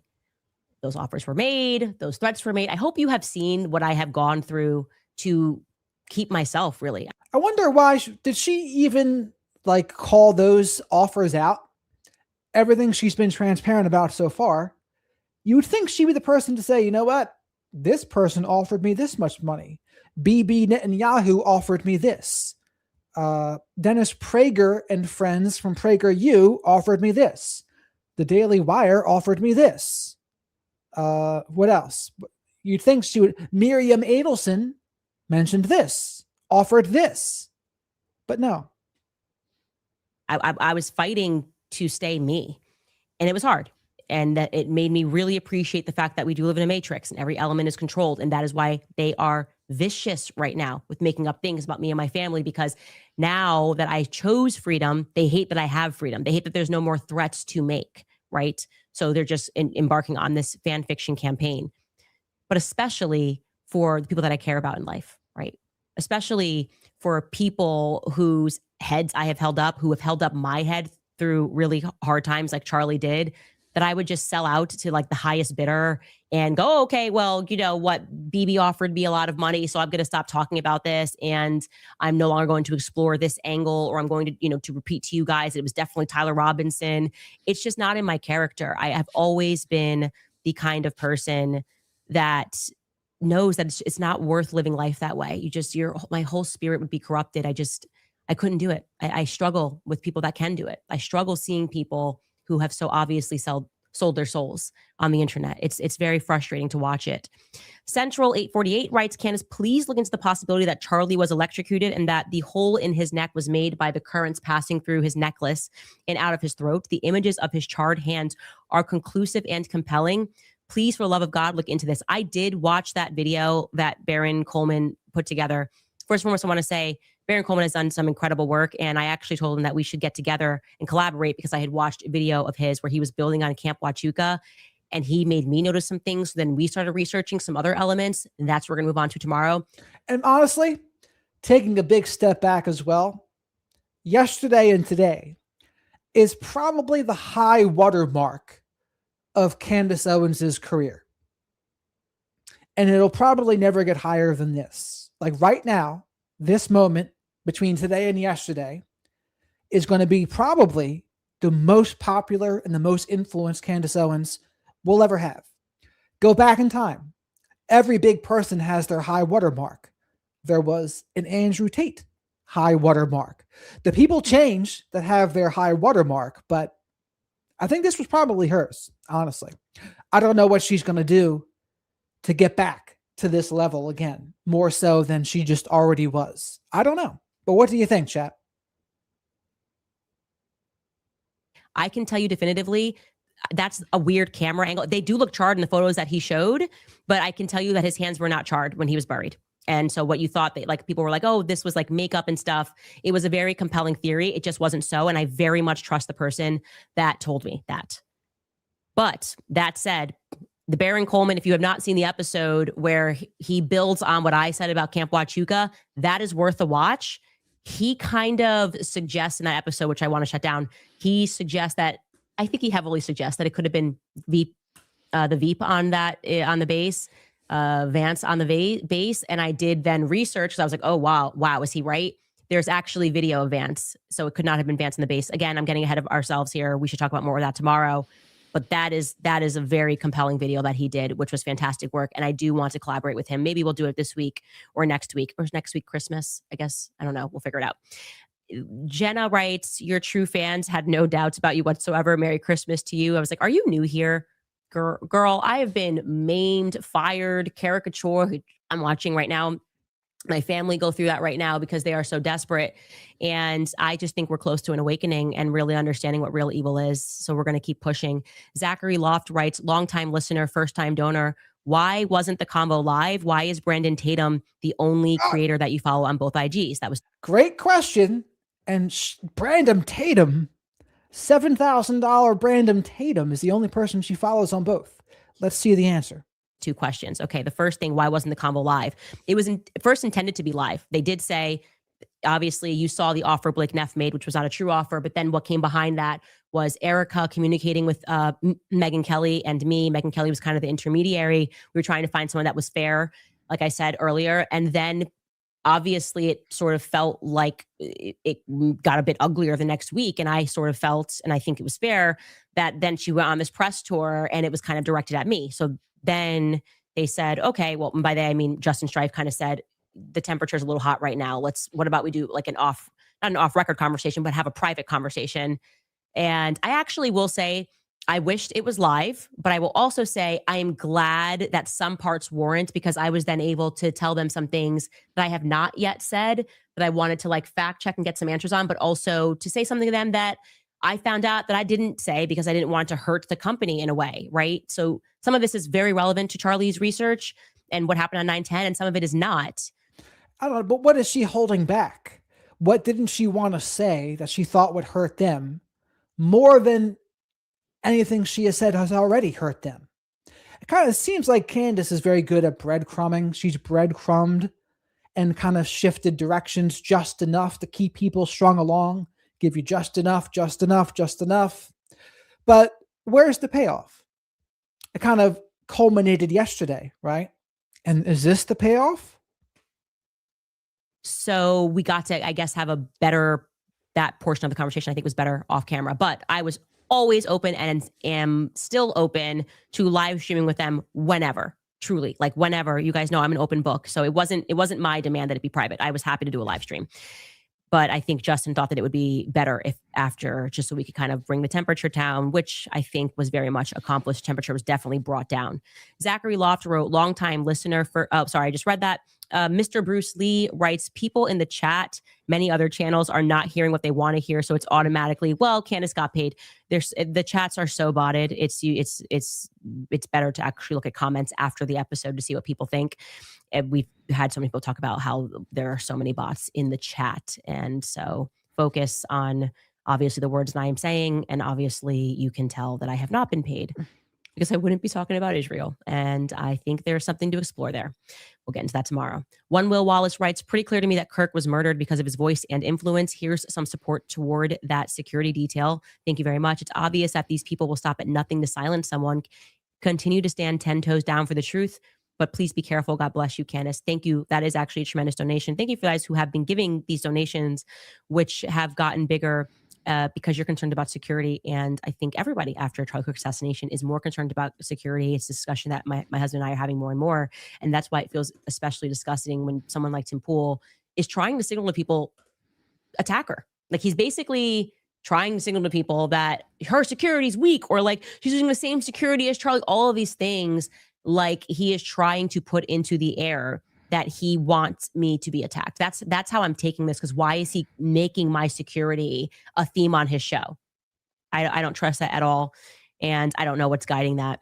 Rio Bays writes, how would Erika and the feds not see those messages? That makes zero sense to me. I think you're referring to the messages that Charlie got the night before. Yeah, we didn't discuss whether the feds had received those messages. I will say that. We did not discuss that. The messages were on Telegram and on Signal, for those who don't know. And don't worry, we are just asking questions here, giving our opinions as our First Amendment says we can do.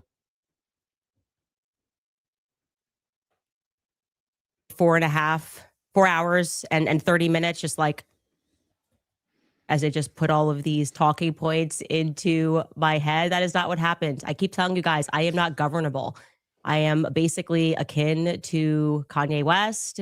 I never felt more seen than when he tweeted a lot of years ago, just fired my manager because I realized I can't be managed. That is me. That tweet right there, I was like, oh gosh, yes, Kanye, that I get this. Okay.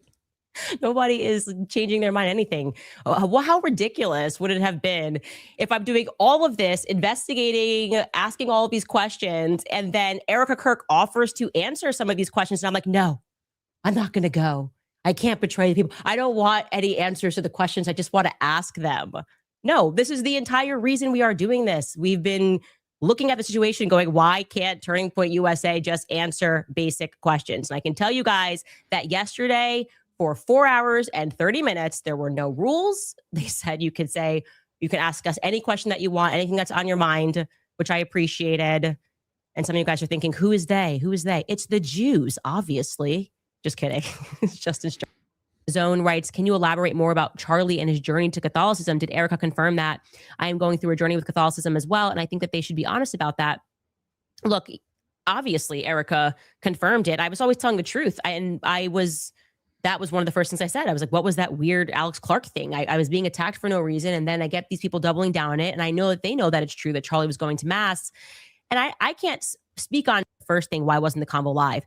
It was first of all, we got to, I guess, have that portion of the conversation I think was better off camera. But I was always open and am still open to live streaming with them whenever. Truly, like whenever. You guys know I'm an open book. So it wasn't my demand that it be private. I was happy to do a live stream. But I think Justin thought that it would be better if after, just so we could kind of bring the temperature down, which I think was very much accomplished. Temperature was definitely brought down. Zachary Loft wrote, longtime listener for, oh, sorry, I just read that. Mr. Bruce Lee writes, people in the chat, many other channels are not hearing what they want to hear. So it's automatically, well, Candace got paid. The chats are so botted. It's better to actually look at comments after the episode to see what people think. And we've had so many people talk about how there are so many. And that's actually a good thing to do. We could do that. Let's look at some of the comments here in our chat.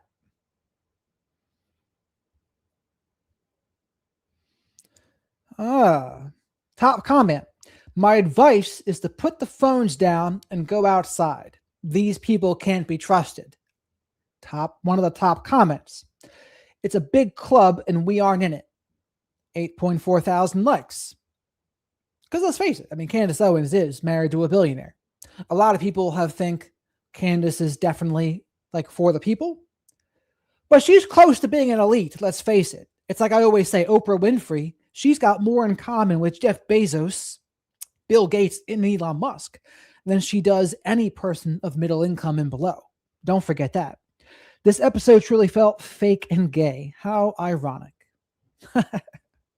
If they are still gathering evidence 3 months later, why did they destroy the crime scene within days of the incident? That would have been a good thing to talk about, right? We learned nothing, absolutely nothing. Transparency is never found in private meetings. That's where deals are made. Yeah. The police would never ask a civilian to get evidence. Once it is in the civilian's hands, the defense can argue is replaced. The chain of custody is broken. Crawling back into my cave, thought we almost had a real one. 4.5 hours of conversation, and yet we, the people, are still confused as fuck. Everything felt fake and gay, and that's from my gut instincts and critical thinking. The best part of this episode is the comments as they validate my deflation. I hate to say it, Candace, but you sound like a kid who just came out of the principal's office, is now casually shrugging and telling her friends outside it was no big deal. No one can be trusted, literally no one. I think I just realized we, the people, will never be allowed to know. And you know what they call that? It's all Bismarck is what they call that. Because I do believe that we don't ever truly know what's going on. I think what we know is what they want us to know. That's what I would say. But they call that Bismarck. It's all Bismarck.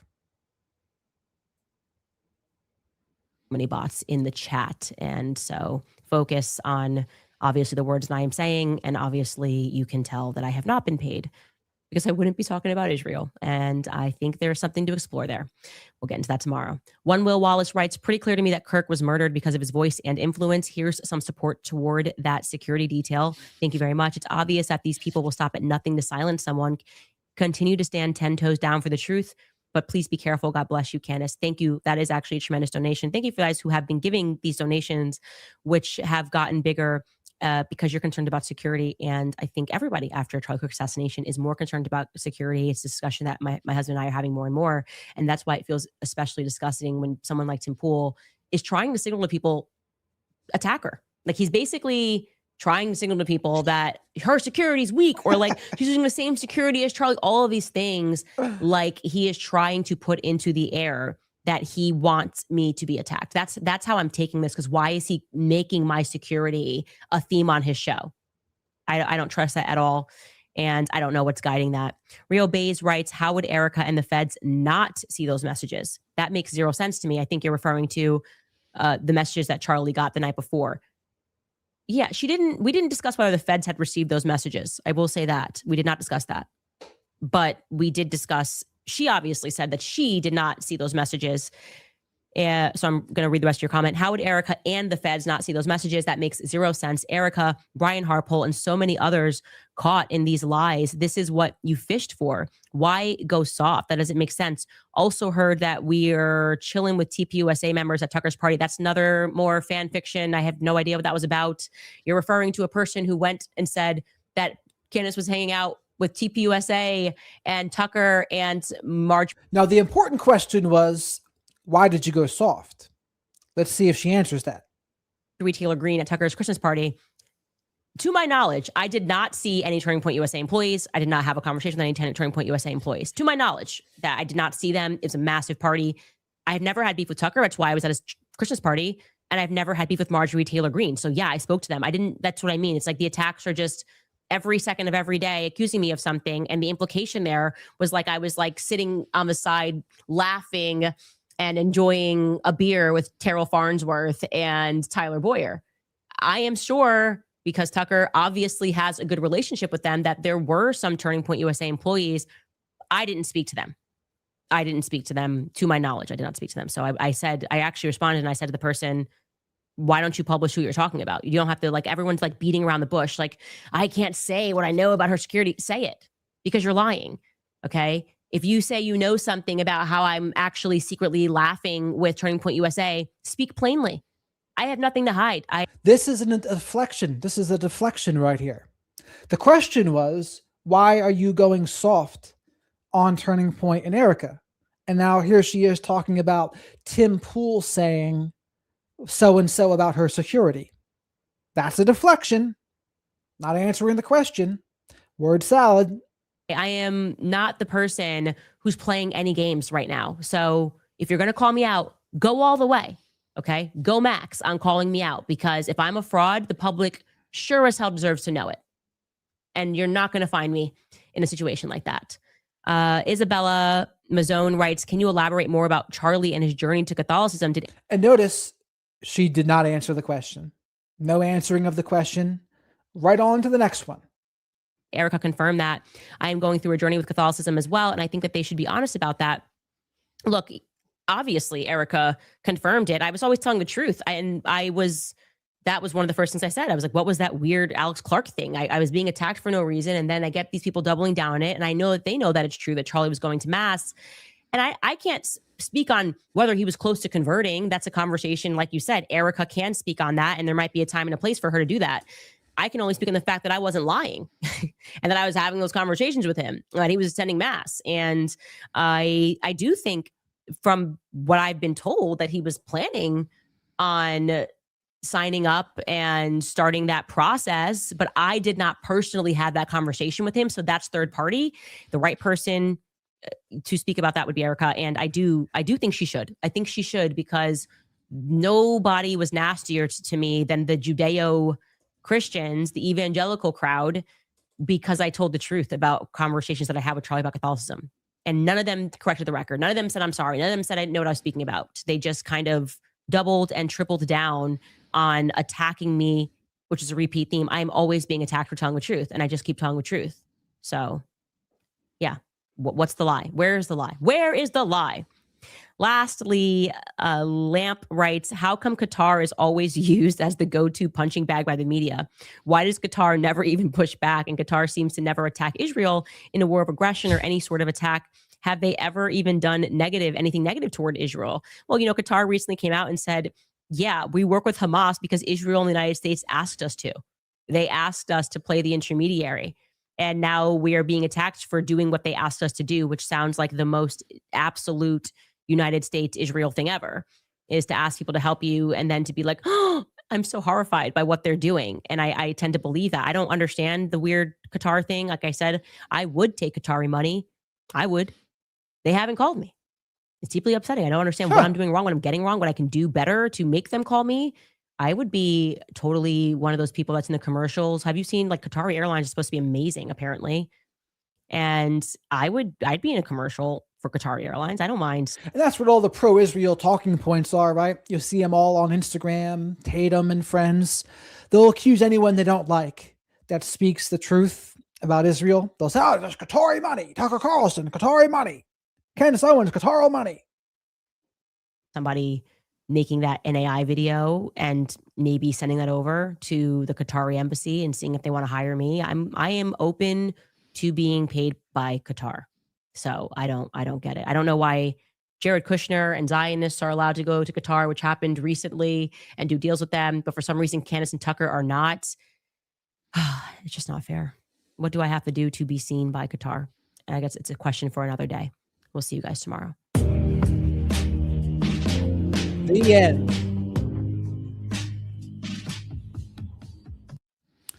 Now, what I should do is compare and contrast that video with the video from before the day, just to compare and contrast the tone.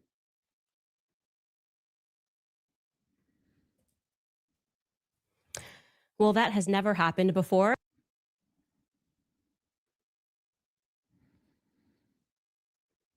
The issue. Okay, I will be very honest. I am in a bit of a mood today. I am just annoyed with everybody. I'm annoyed with this entire psychological operation that is so obvious. And I just feel like we keep going round and round in a circle with the government. Whether it's COVID, the Ukraine war, it's like the entire media apparatus and establishment is joining hands to condemn people for having common sense. So I'll ask you a question to begin this. Do you feel, show of hands, okay, that the answer regarding who killed Charlie Kirk and what happened on September 10th is quote unquote very clear? Objectively. Like, even if you are somebody who is on. Notice how different this sounds. She sounds completely different in her tone and her mannerisms and confidence in this than she does in the one she did today. To me, it's pretty clear that she does. On the side of those who do believe that Tyler Robinson pulled the trigger one way or another, would you ever describe what happened as quote unquote very clear? I'm guessing your answer to that would be no. I am asking you that because Erika Kirk believes it to be so. And I guess this is kind of the final stop. I'm hoping it's the final stop of this PR campaign where they are now pivoting and bringing Erika out to. Yes, we did talk about the lawyer conversation. What happened was Erika's lawyer, I guess it's Turning Point's lawyer, they talked to Candace because Candace asked them, why are you so sure Tyler did it? And then they said, okay, we're not going to answer that. We're going to let our lawyer answer that. And Candace said that basically the lawyer word saladed for a while in a way that wasn't convincing to Candace, but not enough for her to press him on it, I guess. And they just moved on. They moved on from the topic. That's how it went. To signal to the public that we can't question her judgment, right? Because she's a widow, we can't question her judgment. And I want to say that I reject that. I reject emotional manipulation. I want to give people at home the permission to avoid a trap of thinking that you have to arrive at the same conclusions as Erika Kirk, especially when the story that we have been presented thus far makes little sense, if any sense. It makes, I think, virtually no sense. To that end, later on in the show, we will discuss Tyler Robinson, who has now made his first in-person appearance in court. And I guess the good news there is that we know he exists. Welcome back to Candace.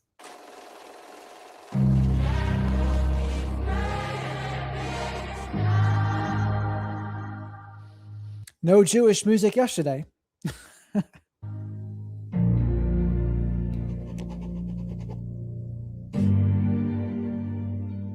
Let's just start with the talking points. Let's join the members of the press and the influencers, okay? Here's what we're saying. Let's be influenced. Talking points.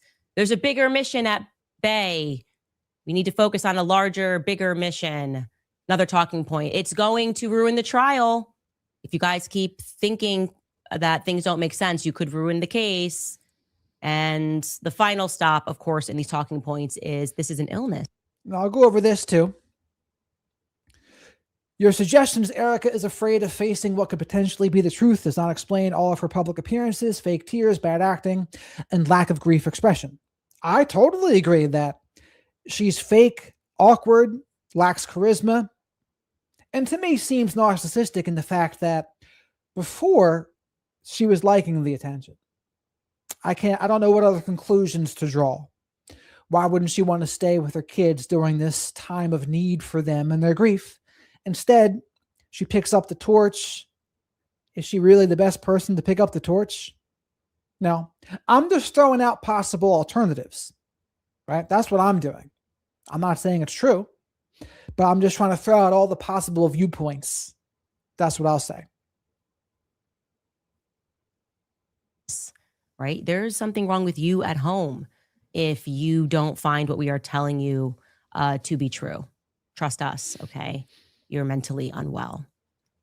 What we are looking at right now is a badly run PR campaign. I am saying that it is badly run because it's recognizable.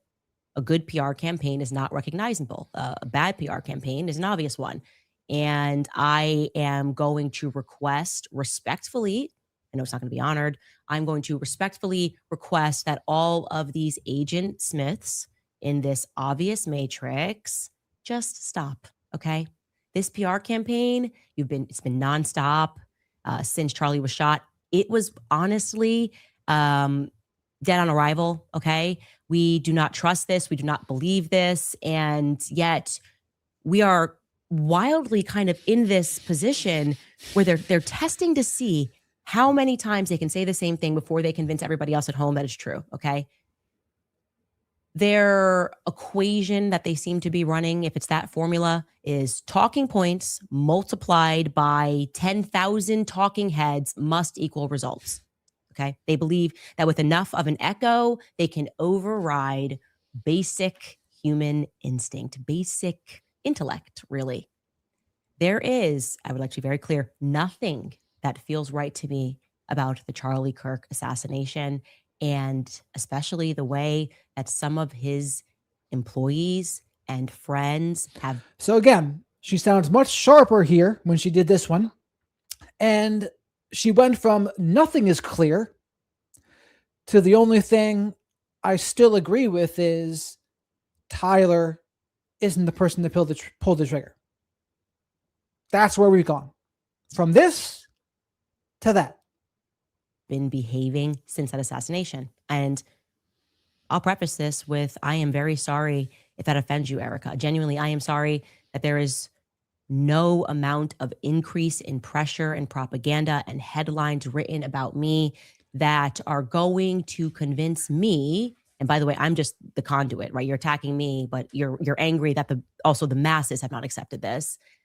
There's not a number that is going to convince the masses that his human neck, stopped a 30-06 bullet. Okay. And not even just stop the bullet. I also want to be clear here. It's not just that they're saying that it ricocheted and it stopped, and this would maybe be the first time in human history. And please, if you do know a story, you've got an old article, I don't care where it's from, if you saved a newspaper article from the early 1900s in your family of an example, I don't think that bullet existed then, but like of a 30-06 being stopped by a human neck, please present it. I'd like to show that it is possible, right? It is actually, this happened one time down in Texas. It's possible. But not only are they saying that they stopped it, but I want to remind you that there was minimal damage to the front of Charlie's neck as well. Okay. There was minimal damage to the front of Charlie's neck as well. So it didn't even cause a lot of, damage as it went in. It just cleanly went in and then ricocheted downward into his stomach. Again, the variables could be distance, angle, etc. That could all be a thing. And this could also be true. I think Candace learned how the world really functions at that meeting. Yeah, there's probably some truth in that. Have you ever seen the movie Lord of War? And basically, Nicolas Cage's character, at the very end, he gets caught by law enforcement. And then he says to them, you know what's going to happen? Some guy higher than you is going to come in the room and say, thank you for your good work. And then we're going to let him go. Because America can't have their hands on the weapons. They can't have their hands on these things. So someone has to take the fall. Nicolas Cage's character would be that person in Lord of War. So there's very likely that kind of thing's happening at this level too. Again, at that level, everything's different. I'm frustrated, obviously, for a lot of reasons, but Erika's that's now being teased, the interview with Barry Weiss, it's being termed a town hall. And Barry is obviously just a Tel Aviv agent. Her entire background story, her rise, her studying in Tel Aviv, her family ties, the hand of Midas pulling her through the ranks a la Jeffrey Epstein. Despite her sub-average intelligence, she's not interesting. She somehow becomes a chief over at CBS News. Right? This actually, what I'm saying about Barry Weiss, this gets into Tucker's quote unquote problematic speech at SAS when he jumped on stage and basically asked that question. How are all of these subpar people becoming billionaires? The rest of us have to work forever. They're not interesting. They're not talented. And they just seemingly are just getting all of this money and opportunity. So chat, do you think this is true? Not this. Candace is running interference for Erika. I said it before and it's clear now. And what would her motive be for that? Why? Out of fear? Fear that the people higher up than her are going to do what? Technically, I think Candace and her husband maybe more, just as powerful, if not more powerful than Erika and Turning Point. I mean, the difference is Turning Point and Erika are closer to Trump, the president. I guess that gives them some points, but it's not cut and dry. He's offered to them. This is clearly not a meritocracy that we're living under. It feels more like, and I'm saying this, more like a cartel. Okay, Barry Weiss is actually one of the people that we should study when it comes to being unimpressive and just getting handouts anyways. It's like welfare. I feel like she's on welfare. Like, we all have to work and she gets promoted. And she's going to be unimpressive in this clip because that's her default. She can't even convincingly ask the prepared, loaded question that she is going to deliver to Erika. And this question, like I said, has likely, by the way, been reviewed and marked up by lawyers, but she still is not even convincing, despite having it ahead of time in this delivery. Take a listen. The podcaster Candace Owens, okay? At one time, a friend of Charlie's, at one time, an employee of Turning Point. She has been one of the main peddlers of these conspiracies, and she is making a huge amount of money on it. She is building her business off of these lies. What do you want to say to her and the other people that are putting these lies out into the world right now? Stop. That's it. That's all I have to say. Stop.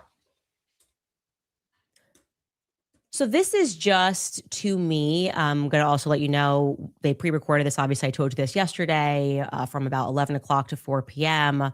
I have sources just everywhere, CBS News, the people that were in the audience I showed you were emailing me, and they had to do multiple takes because Barry wanted to read a prompter. These questions were pre-submitted, okay?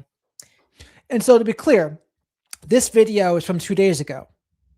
But this comment, if you watch the video that we went over, go back and watch her previous videos. This is one of her previous videos. The difference in her blink rate is unbelievable. So rewind this video, go back to the beginning where I'm going over the video she did today, and they're absolutely correct. Look at her blink rate here versus earlier. And I would like to respond to this loaded question. What would you like to say? The podcaster Candace Owens, and I'm not even going to address this repeat talking point about people making money, except for the people that have actually made off of all of the money, millions upon millions of dollars. But this is the new thing. It's like, if you keep doing what you were already doing in podcasting, or keep doing what you were already doing and doing ballistics on YouTube, if you catch a bunch of views, they want to convince you that, like, you wake up and you turn into a millionaire. Building her business. What are you talking about? I already had this business. I was already at top of the charts. Okay, I said I wasn't going to talk about it. I actually did, because it's so ridiculous. Okay. But she says, I'm lying. And Erika responds, and her answer to what do you want to say to the podcaster Candace Owens who is lying is stop. So Erika would like me to stop lying. And I would like to honor that. Okay. I can only honor that if Erika is more explicit in terms of what I have lied about. What did I lie about? It's just incredible. There have this opportunity. The questions have been before. You could just start like going through them. Maybe they will. By the way, it's coming out on Saturday. Maybe I've made a mistake somewhere, and I'm happy. I want to correct that. Right? I'm not interested. My goal. Candace is not going away, but I think today was her high water mark. I don't think she's going to be able to get higher than she was today. Looking back, if you fast forward to the future a couple years from now, looking back, you'll see, oh yeah, until December 15th, it was all up for Candace. And then that was the high water mark. It always reminds me of Johnny Depp's line in Fear and Loathing in Las Vegas, where he talks about Hunter S. Thompson's high water mark of the 60s, 1969. That's what this reminds me of. Is not to tell lies. It is obviously plausible that I have made mistakes. I've reviewed these lists that we've put together, and I can't find the lie. Okay. The lies that I find are coming out of Turning Point USA. Okay. And here are some of those lies. You know, Mikey had blood all over him. Okay. Mikey has offered that his dad was confused. I don't hate anyone. I'm just objective, and I question everybody, and I give steel men for everyone too. Erika and Candace both. Accept that. Well, I didn't lie about that. Rob McCoy lied. His father also said he called his father first. Maybe Rob McCoy was confused.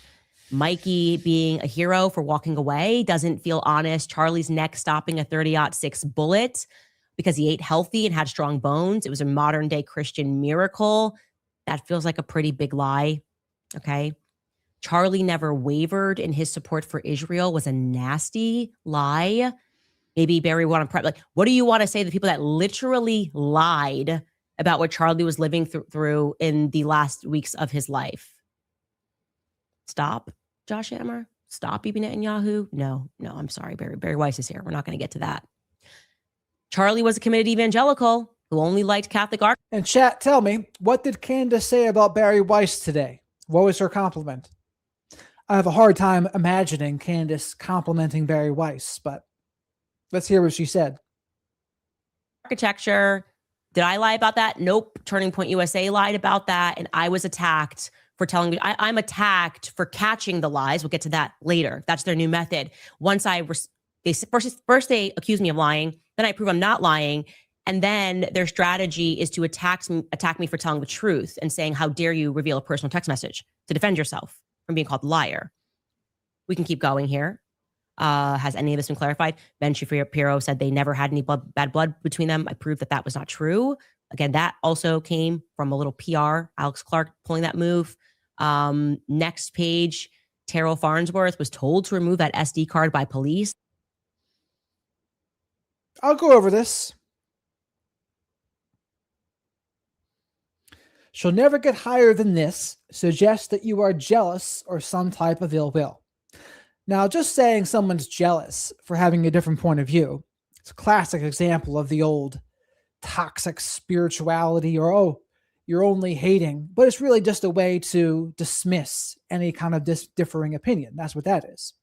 But zooming out, think of how popular she was up until today and that meeting yesterday. Think about that. In her live stream today, over 300,000 viewers. That's a lot. Is she going to be able to keep that up? Just realistically and objectively speaking, especially after today, I'm not saying she's not going to still be popular. Of course she is. But I just think the high watermark is different. Like this could be the high watermark. That was not true. Terrell Farnsworth personally told me that was not true. Terrell removed the SD cards because people were stealing hats. Again, not what Terrell Farnsworth himself told me. And also doesn't make any logical sense because if you were worried about theft, you would have taken the cameras and not just the SD card, particularly from the camera behind his head, as opposed to the cameras that were in front of him. Lie. Charlie established a Doge and it was not unusual. That's a lie. It was unusual. Doge didn't even exist prior to Elon Musk making that a thing about government accountability.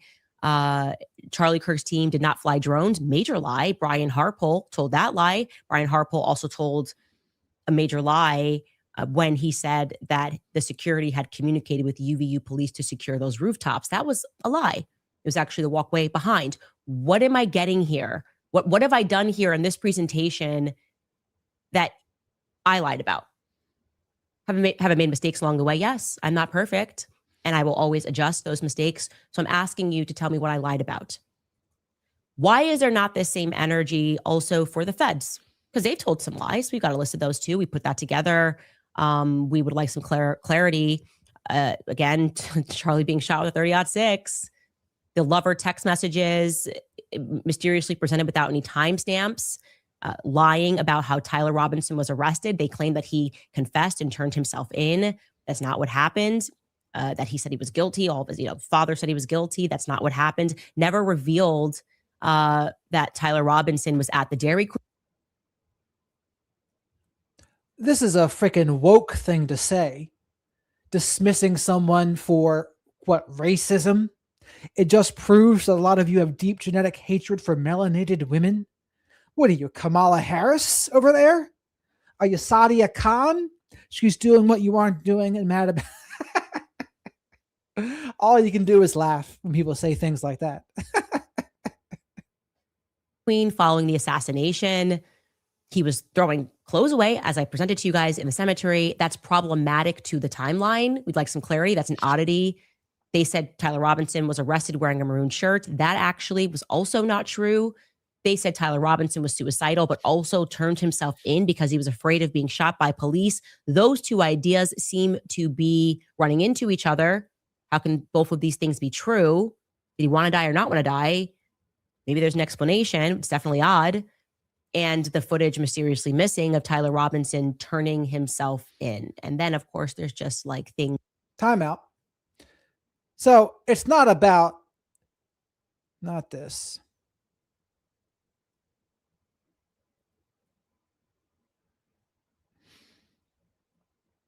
Now, you just know, it's just like, here you go. I'll say it in the language you understand. It's like when someone criticizes Israel and then they just scream, oh, you're an anti-Semite. You're an anti-Semite. That's what you're doing right now, except with racism instead. So clearly it's ridiculous when they do it, right? When you hear Ben Shapiro, Mark Levin, Dennis Prager, even Tim Pool shout anti-Semite, anti-Semite. We cancel people all the time. What is that? They're trying to silence you because they're woke for Israel. You might be woke for melanated skin, perhaps, but when you just call out racism instead of attacking someone's actual point, instead you try to attack, their view of, you must be racist. That's not an argument. Not an argument. This is debate 101. Attack the points, not the argument. Or attack the points, not the person. Things that we can't get answers to, which is the Egyptian planes, tracking Charlie, following Erika throughout years. Instead, they're laughing at these things. So what am I lying about? Explicitly lying about? Not made a molecular or a minor mistake. We got a time zone wrong. And then it's like, she lied. The plane left a couple of hours earlier. Maybe somewhere I made a mistake on a timeline of Charlie being here on this day when he's actually there on that day. But I'm talking like, where am I lying?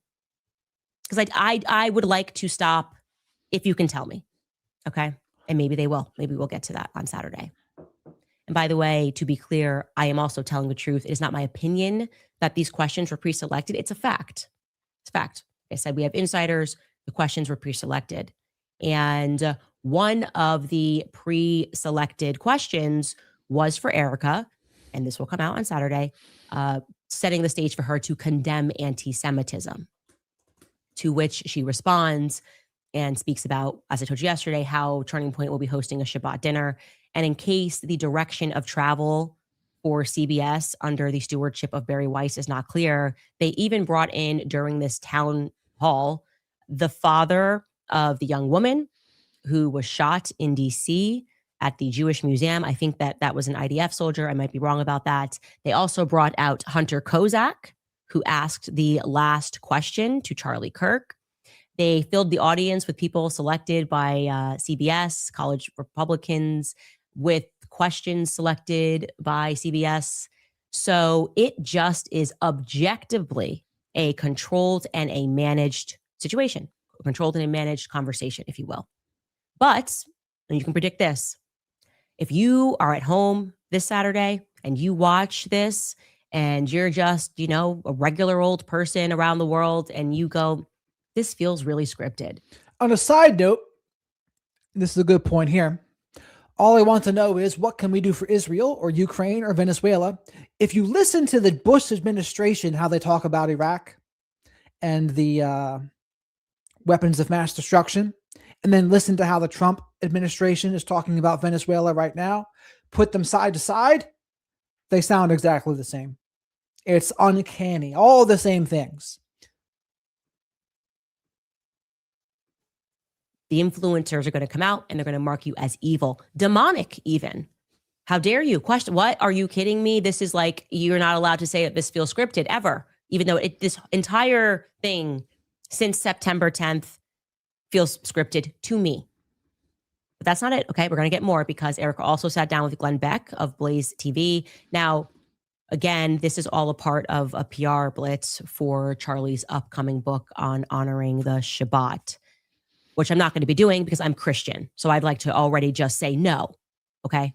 Anyways, Glenn Beck's interview has a bunch of high points, if you will. Foremost, Erika stressing that she believes that the truth is clear. Take a listen. I don't know how you handle this, Eric. I don't know how to be dragged into, you were involved in the death and all this crazy, evil stuff. No, it's sick. God bless you. It's sick. God bless you. It is. My On a side note, family means everything to me. Turning Point USA has always been in our life and is always. I mean, Erika here, I don't know. She just doesn't come off well on camera. That's the facts. I mean, even if she's still in massive grief and whatever she's in, even still, it's just like, she just doesn't come off well. I don't think it helps their cause very much. And again, it might not even be Erika's fault that she's like that, but it's just, she doesn't have the natural gift of gab. He's been so good to Charlie, and Charlie was good to his team. Everyone loved Charlie. Yeah. I get that. Everyone wants an answer to this evil. And sometimes the answer is very clear. Yeah. The truth is very clear. So I just want to say to first and foremost, Glenn said, So Candace should have said in the meeting yesterday, okay, you said the truth is very clear. How do you get that from all of the facts that have been presented? What is so clear about that? And according to today's meeting, apparently a lot was clear to Candace now. It's either that or she just took one for the team or is playing some other kind of game or a chess move or something.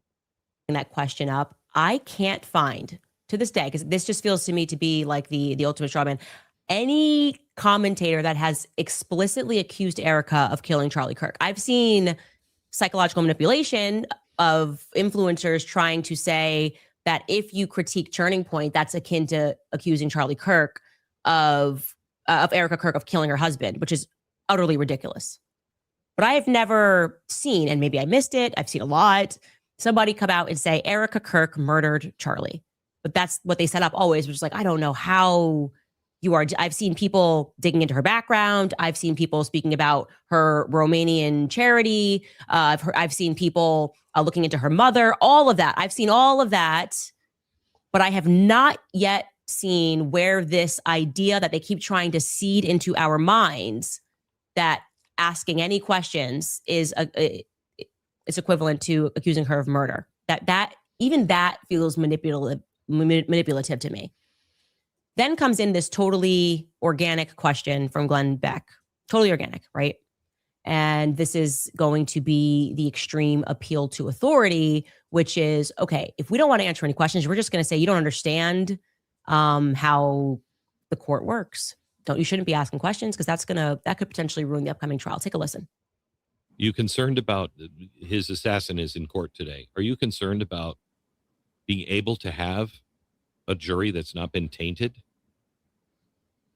No, it's a real thing, Glenn, and you get this. A lot of people don't, and I think that we need to do a better job of educating our. She looks so pale here too. What's up with that? Maybe it's just in comparison to Glenn and Candace, but look at how pale Erika looks. Citizens about our court systems. A lot of people don't know how an actual trial plays out. I am very curious about how the United Healthcare case plays out.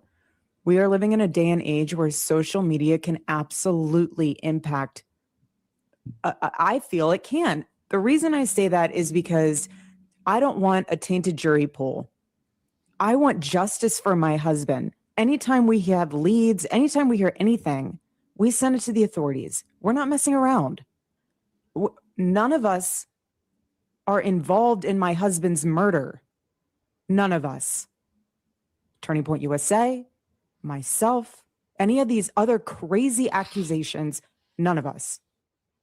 Okay, so this is what I mean, where I just feel like we're just doing the same thing over and over and over again in politics, where you can just apply any situation. Like it's how it starts. It's like they come up with a narrative and it feels really stupid. You could like apply this to COVID, whatever. And then people start asking questions because it feels really stupid. And then they tell you like, oh, I wish you guys were more educated about science. I wish you guys were more educated about doctors and nurses, and like, you're just not there. I wish we could explain to you how these things work. You're going to have to trust the experts. And yeah, I actually think that also because you guys are not trusting the experts, we're going to have to censor people on social media, as they did during COVID, because social media is problematic. Actually, the problem is free speech ultimately, right? Like the problem is that you have people on social media who are talking common sense and they don't understand this. Okay. That's like, that doesn't work for me. It doesn't work for me, and it shouldn't work for you. And this next portion is where we get into the mass formation psychosis element, which is when they're trying to modify our behavior, the behavior of the masses, and they kind of want us to all form around this idea. And this is kind of actually we're all in this together psychology that you're about to see. Right? The higher calling element of the psychological conditioning. You guys are focusing on the minutia of that day and whether or not the government is involved with assassinating Charlie Kirk. But, Tim Pool's telling you guys there's midterms and there's things. That's the higher calling, right? The masses should get around that higher calling. Like, even if it goes against your gut to mask your toddler, even if it goes against your gut to let your grandma die alone in a hospital, even if something is screaming at you and you're saying, why does this all feel abusive? Like abusive to toddlers, abusive to our grandparents, let them die alone. Why does it feel to me, my instinct tells me that we shouldn't put medical masks on toddlers who can't see expressions? Well, the higher calling is that you should always ignore your gut, right? Because we're all in this together, and there's something bigger that we can aspire to. You should violate your gut instinct, and that's what's coming next. Take a listen. I don't need you to comment on this, but I think mental illness is involved in some of this stuff that is online. Yeah, I think it's really, and Glenn, I'll be honestly, honest, I feel bad. I am not going to waste my time. And that's the equivalent of a pro-Israel person saying anti-Semitism. That's his way to dismiss it all. Oh, just mental illness. If I say it's mental illness, I don't have to address anything. Yeah, I'm not going to waste my time in combating people, going toe to toe, calling people names. That's just not me. That's not how Charlie operated. There's no reason for me to go down a dark place like that. I'm so tired of the fracture. What drives me nuts is that Charlie, he has worked and provided and has blessed us with so much, like literally his book. He has blessed us with so much wisdom, so much. He's just such a good thought leader. He blessed us with laser focus on the mission, on saving this country. But instead, we're so focused on who did what. Like, yes, we will figure all saving the country from who? That's the ultimate question. That out. Yes, this is a murder case. He did not die in a car crash. Yes, that will be handled. But my husband's legacy is not about his murder. My husband's legacy is what he left behind. I just reject that. Okay, I reject that there's a higher calling that we need to all get around, and the legacy of actually the legacy, if we find out that the government is implicated, and it looks like to me, and I think a lot of people on the outside, the government is implicated, otherwise it wouldn't require every department of the government using propaganda to convince us against common sense, okay? And if we find out that the government is implicated, then actually his legacy is going to be that a person who gave all of himself to helping people get elected, all of himself to this political machine, was ultimately killed by it. And I think that matters to a lot of people. And I think it's obvious it matters to a lot of people because what feels like $1 billion campaign of propaganda against it doesn't seem to be working. There is something very big that we are very close to. And again, it seems like this whole thing, this energy that Candace has right here, was nowhere to be found, either in that meeting or the video she did today. So all this bigger thing she's referring to, where to go? Where did it go? Did they have the higher ups come in there and say, okay, good job, Erika. Good job, Candace. You got people focused on this for 3 months. You did your job. Now back to business as usual? I don't know. Packing here, and the panic that we sense right now in deploying what feels to me to be a really nasty emotional tactic here, basically trying to say to people, how dare you go against the grieving widow? How dare you go against David Hogg, right? And you're like, well, I don't know if David Hogg, I know I'm very sad, obviously, that a school shooting happened. The Parkland shooting at high school should not happen. No child should have to live through that. But why does that mean David Hogg gets to go to Harvard? Right? Does that make sense? Like, does he belong at Harvard? And they go, oh, how dare, how you evil, demonic person. Are you possessed? How could you ever? Because yes, you all have to admit the tone's different, the energy's different. The only real question to ask is why? Why is it different? What has changed? I mean, we've heard a lot of plausible explanations, but which one is it? Question his authority and whether or not he's equipped to run the charity and speak on, gun issues. He survived a school shooting. That's what they're doing right now. And I want to also say that why I don't love these interviews, and I say this with great deference to Erika. And in the beginning with some of these interviews, I said, look, like, of course, they're going to want to make sure they screen these questions. Like, she's going through a lot. Like, she's transitioning. She's doing this. I was like, I wouldn't want to be in her position. We're 3 months in now. Okay. We are still getting rehearsed answers. And I feel like what is missing from all of this is, I don't know, like passion, normal passion, not this like chat GBT feeling of what. And here's the other thing. Good points here. It's like when Trump had the private, unprecedented meeting with Putin. Private meeting with Putin. Public meeting with Zelensky. Berating and belittling of Zelensky in public. No public meeting with Bibi either. That's behind closed doors as well. Wonder why. Oh, we all need to unite around the mission. It's like, no, I don't really care about cash. I would just be like, what is the borough doing? What has anybody traced this down? Okay. I don't know if Candace is crazy, but she says the French Foreign Legion was there. Has anybody chased this down? I texted her. I got this information. Okay. It's wrong. That's a dead end. Let me move over here. I've got files. I'm going to run this investigation alongside you, Cash.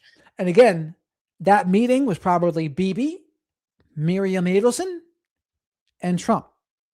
Maybe JD's in there too. But you can guarantee that was the meeting. I don't know what he's doing. I want like one critique of the FBI, one critique of anything which the public is saying is worthy of critique. Like, it's almost like you're dressing down public perception. Like, people think that you can have enough money to just cut over people's gut instincts. That's what it is. It feels like we're so rich, you don't have the right to think. Okay. We are rich enough to remove that. So stop thinking. The elites are here. It feels elite. That's why I hate this. It feels elite. It feels like the opposite of whatever Turning Point felt like when they were the underdogs, right? This entire presentation is elite. I'm on CBS stage with pre-packaged questions and Barry Weiss, and I obviously have rehearsed this answer because I got these questions ahead of time. I obviously know I'm going to get asked this, so I'm going to do I don't even like, and this is a fact, You can ask anybody who's ever interviewed me. I never ask for questions ahead of time. I don't want to know. I don't want to know the direction it's going into. I never give them anything. I never say we can't talk about this. I think it's off record, because even getting questions ahead to me, preparing answers feels fake and gay, right? That just feels rehearsed, because it is. It has to be rehearsed. You got the questions ahead of time. And at this stage, I don't like it.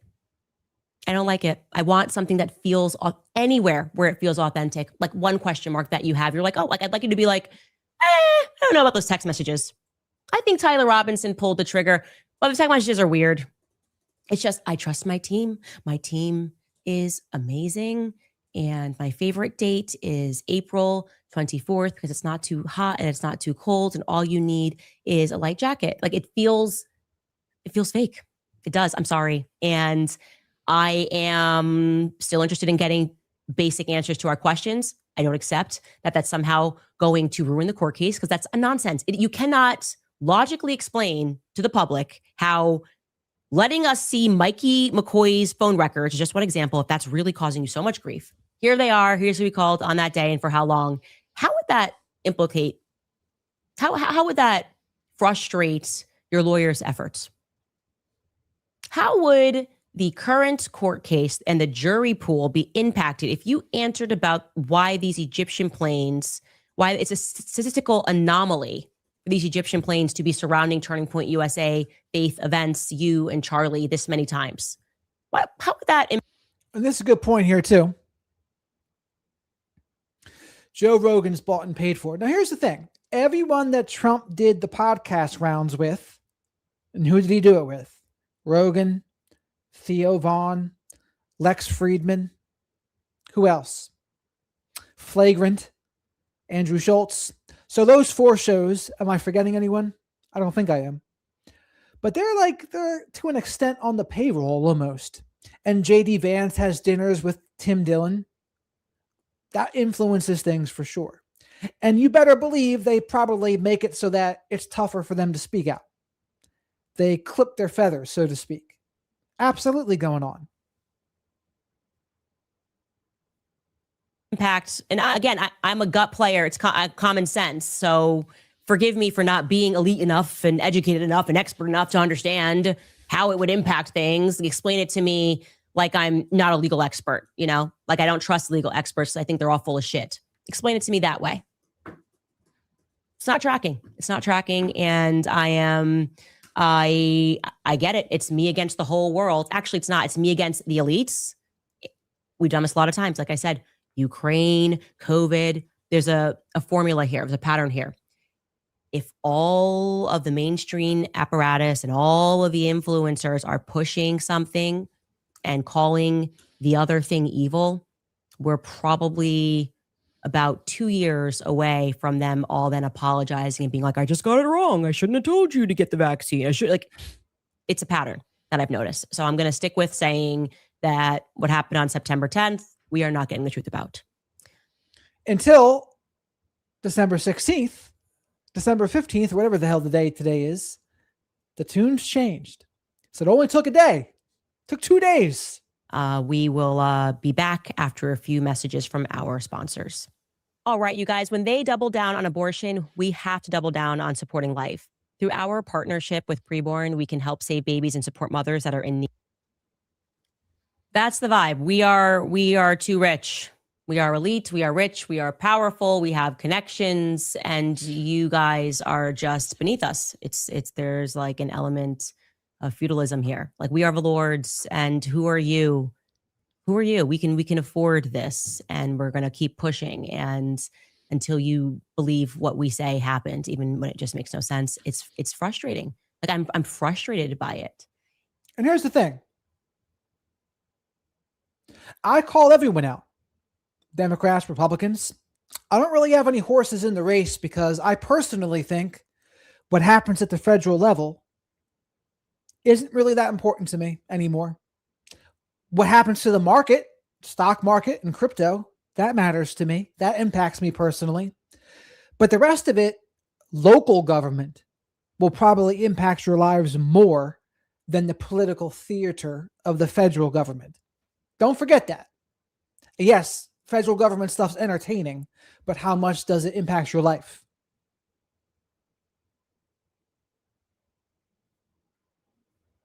And again, I have been clear. I think Tyler Robinson was involved on that day. I think there were multiple people that were involved in that day. Obviously, most people were involved. I think he took clothes and hid them in the cemetery or whatever next to the Dairy Queen. But I don't think that he was on campus that day. I do not believe Tyler Robinson was on campus that day.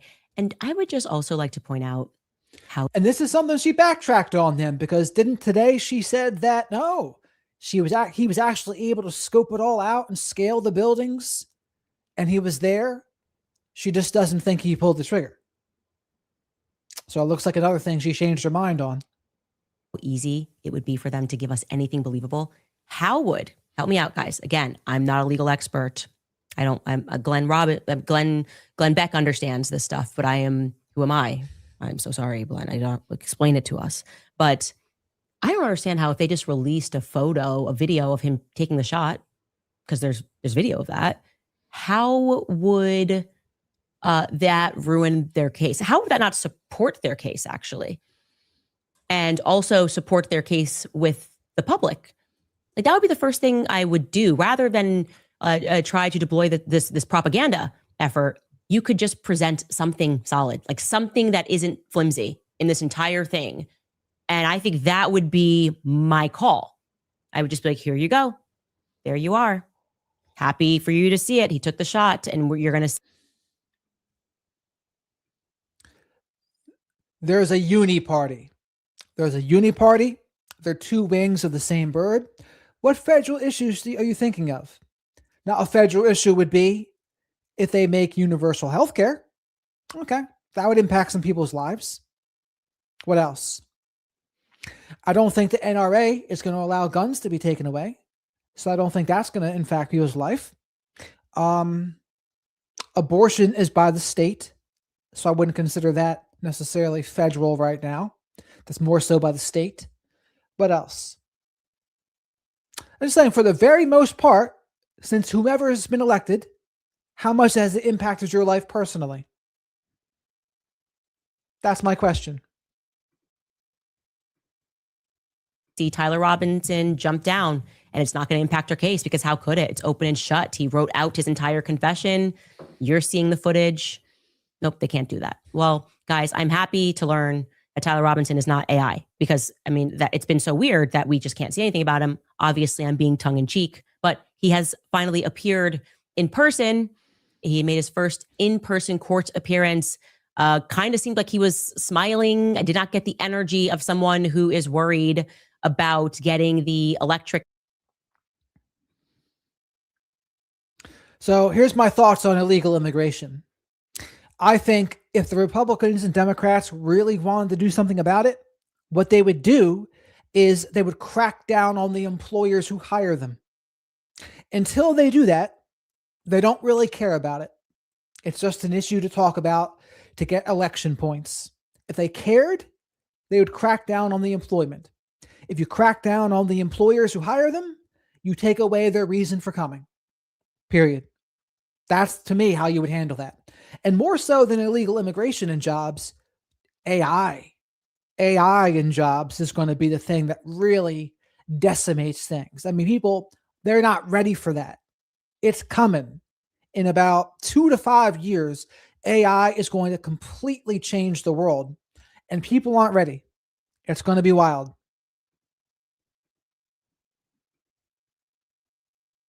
Chair. There's nothing really to add here. There wasn't anything that really came out of this hearing. Everything is obviously very preliminary at this stage. This is going to take a long time, but we're obviously hoping that they are going to allow transparency and accessibility to the case by allowing the media in there. Media organizations, even for this case, are requesting the transcript of the hearing, and hopefully we will have more. But he exists, okay? We'll keep you posted. In other news, or things that I'm frustrated about, is just more than the people who hate me and are dedicated every minute, because apparently they're allowed to get clicks off of my name. I'm not allowed to talk about what I want to talk about on my show, but they can talk about what they want to talk about over and over and over again on their show. But I reserve more contempt for the people who don't have the courage to just hate me and instead try to hide behind Bible verses. There is something that deeply and spiritually bothers me about that. And chief among them is Allie Beth Stuckey, okay? She presents herself like her brand is squeaky clean Christianity, does a lot behind the scenes. She's hired like a monster PR agent. Anyone will tell you that. There's not a single Daily Wire host, Matt Walsh, Michael knows, nicest people ever, Brett Cooper, nicest that will defend Allie Beth Stuckey's current PR agent, who is just literally hell-bent on advancing Israel's cause by any means necessary, like by sending someone to follow me after I was no longer employed there to try to make me look bad on camera. She keeps files and cuts people out of context and then sends it to people like Ian Miles Chong. I mean, this is a bad person who Allie Beth has hired, but we're supposed to believe Allie Beth is Christian. Anyways, I do want to point to this because she's now, no, it's always biblical. So you can never question whether or not she's just being a mean girl and using Bible verses to qualify being mean. But yesterday we peaked because she's now moved to being a teacher and letting you know that not trusting the mainstream narrative actually is it's a rhetorical device that was used during BLM. Let's just read her post here. This really annoyed me, and even further, the comment section annoyed me. But she wrote, in 2020, we all became familiarized with the Kafka trap. It's a rhetorical trick wherein you insist that someone's denial of an accusation proves their guilt. You're denying you're a racist because of your white fragility. It's a way to make your arguments irrefutable without ever having to provide evidence. BLM uses this tactic repeatedly, and now Candace has taken a page out of their book. Anyone, including Charlie's own wife, who pushes back against her conspiracies are only doing so because it's a psyop. They're getting paid. It couldn't possibly be that people sincerely disagree with her methods or can disprove her faulty logic. It's an effective, albeit dishonest, way to solidify yourself as the only champion of truth. Now, first and foremost, this is a very unfortunate example for her to use BLM, saying that 2020 taught us that many people fall for this type of thing, because the truth is most people don't want to think. Actually, Allie, ironically, I actually did the documentary on BLM and George Floyd. And the lessons of the George Floyd movement was that the entire media plus influencers can collude to suspend rational thinking and can use emotional arguments, right, to get you to stop looking at a corrupt charity. I can't believe she used this example. It's like, there's nothing more that could be in my defense than saying, oh, remember what happened in 2020? Yeah, I do remember what happened in 2020. The media lied about George Floyd. They lied about how he died. A video went viral. Every influencer posted black squares, called people racist, said you were with them or you're against them. You were evil if you didn't understand how far racism had become. And then little old me did a video, and I disrupted this narrative by telling people the facts about George Floyd's background, his record. I then did a documentary on it, and I revealed to the world that the media actually is to blame. Like, they will collude with each other. These are powerful organizations. They can make something go viral. They can make evil. And this is true, but now more so than the mainstream media, the internet and the political world is on YouTube now. It's on YouTube, it's on Rumble, it's on X. Way more powerful than traditional Fox, MSNBC, or CNN. It's night and day. This, the new media here, this is where the people are. No one's watching CNN. No one's watching MSNBC. Not many people are watching Fox under 50 years old.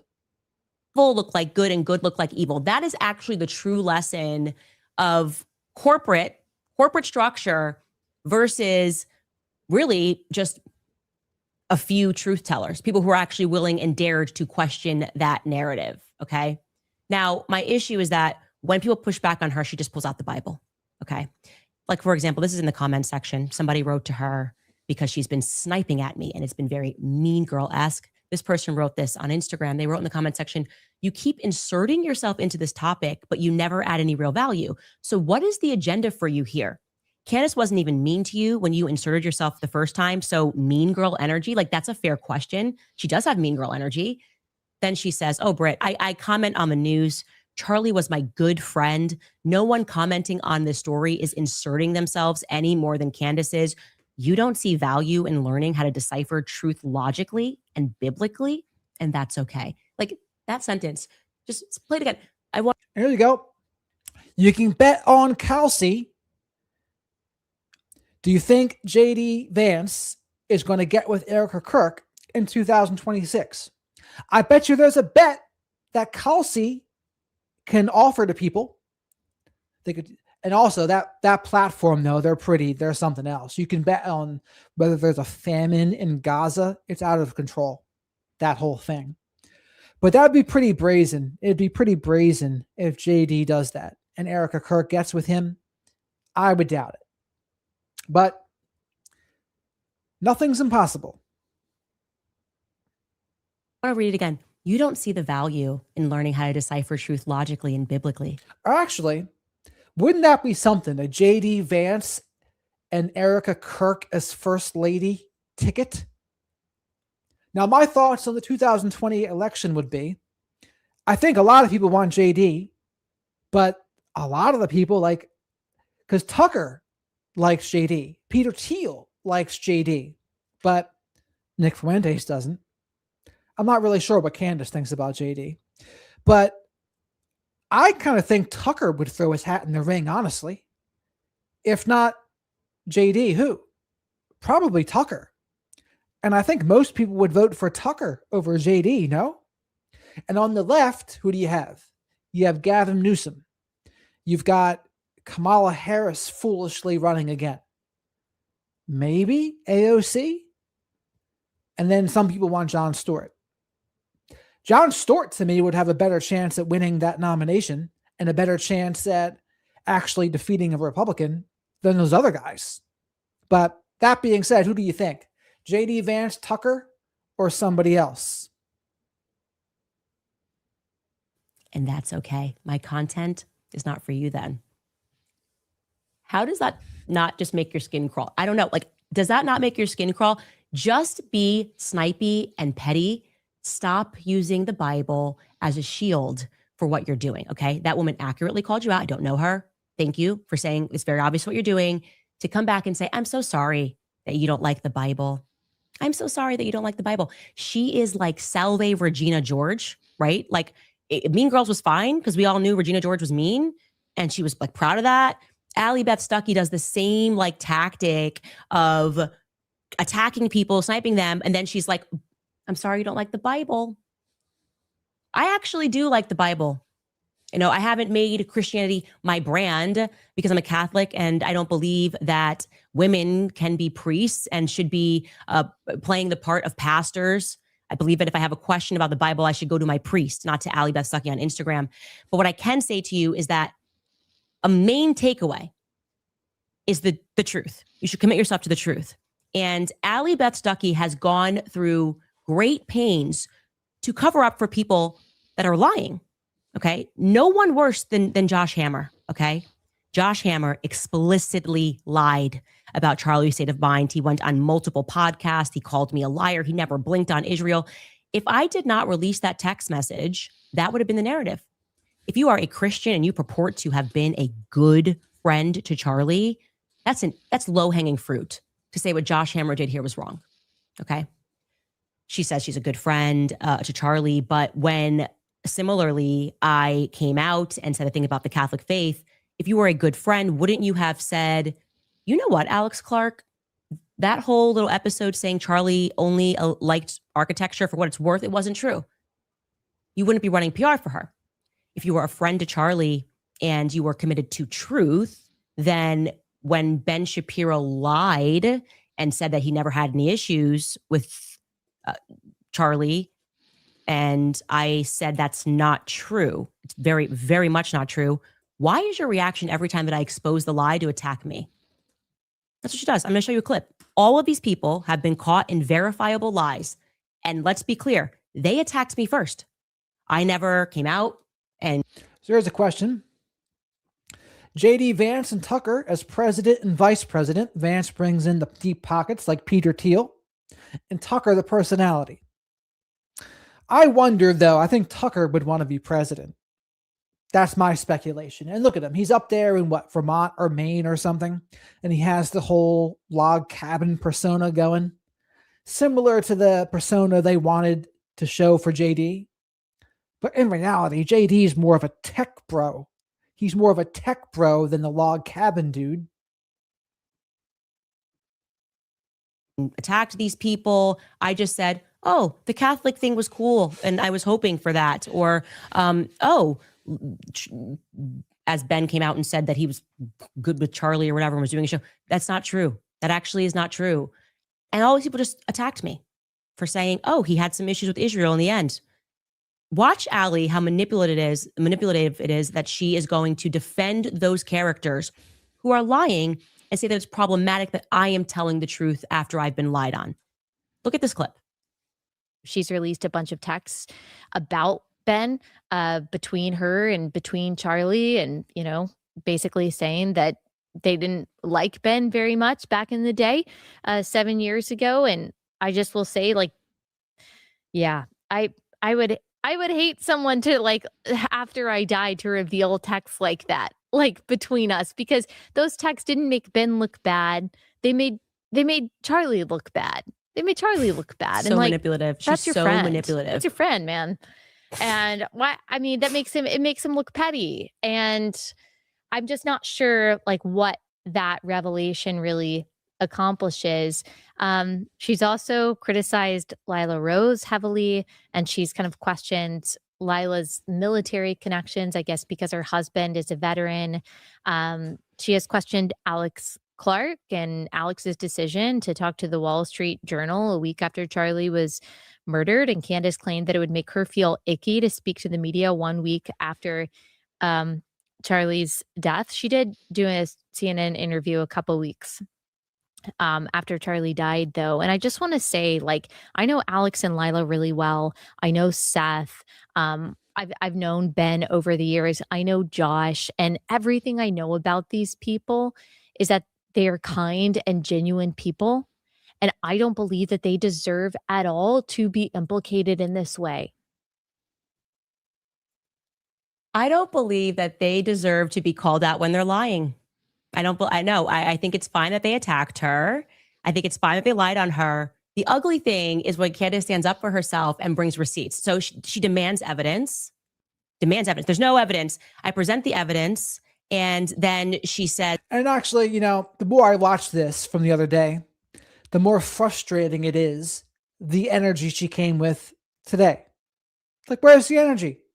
Where's this energy for that discussion? It's like you were neutered. You were neutered, or there is something else going on. You know what? Showing that text message from 7 years ago to prove that while Charlie was coming up, which is what I said, that's why it had to be from 7 years ago. Obviously, that's the crime. That doesn't make Charlie look good. You telling the truth and not allowing a bunch of people to grift after he dies by pretending they were friends with him and had no issues, people that literally tried to stop him from coming who he became, allowing Alex to just lie about where he was while you purport to be a friend of Charlie. You mysteriously didn't know about the mass stuff, the Catholic conversation. The issue is me telling the truth. That's what she's saying. And in every episode, and she's done many, she always uses the Bible. Okay. She uses the Bible. So how could you question it? Do you not like the Bible? I'm sorry. I'm sorry if you don't like the Bible. Should I do that every episode? Should I say, I'm sorry if you don't like the Bible? I'm the Bible. So I just want to say, even these people that are lying, right? Well, the Bible says that I don't think it's fair for you to call out my friends when they're lying. That is naked tribalism to the Judeo-Christian cause. That is what she cares about. She is a Zionist, and she will defend people who are Zionists even when they're caught lying. And that is not friendship. That is dishonesty.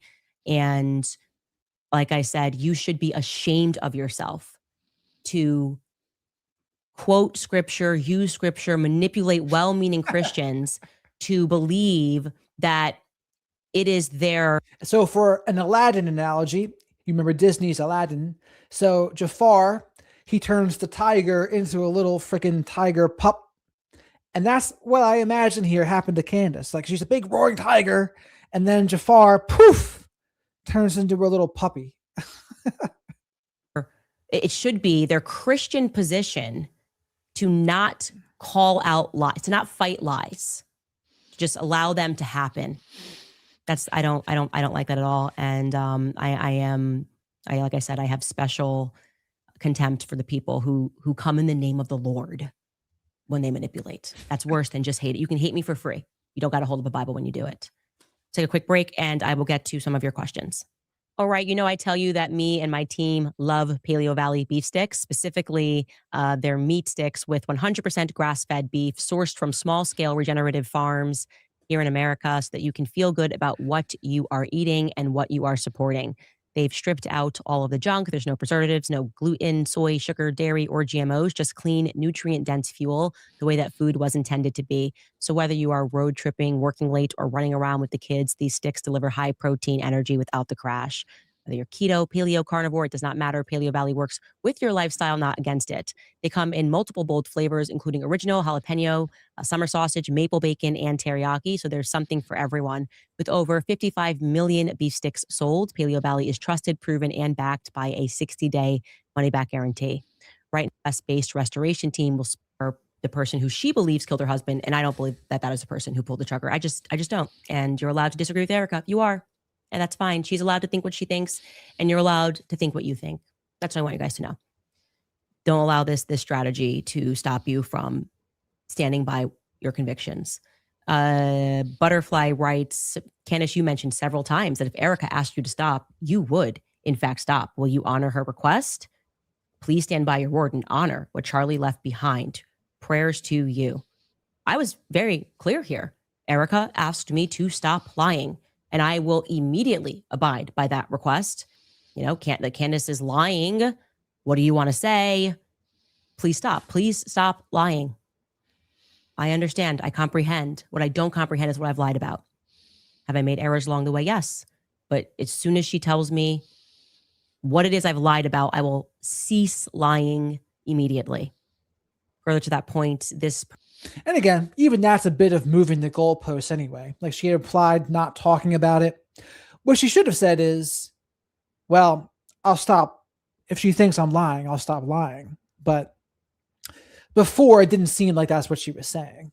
Person writes, the pro-Fed slop comments come in two flavors. One, you said you would stop if she asked, so stop. Two, she's jealous of Erika marrying Charlie.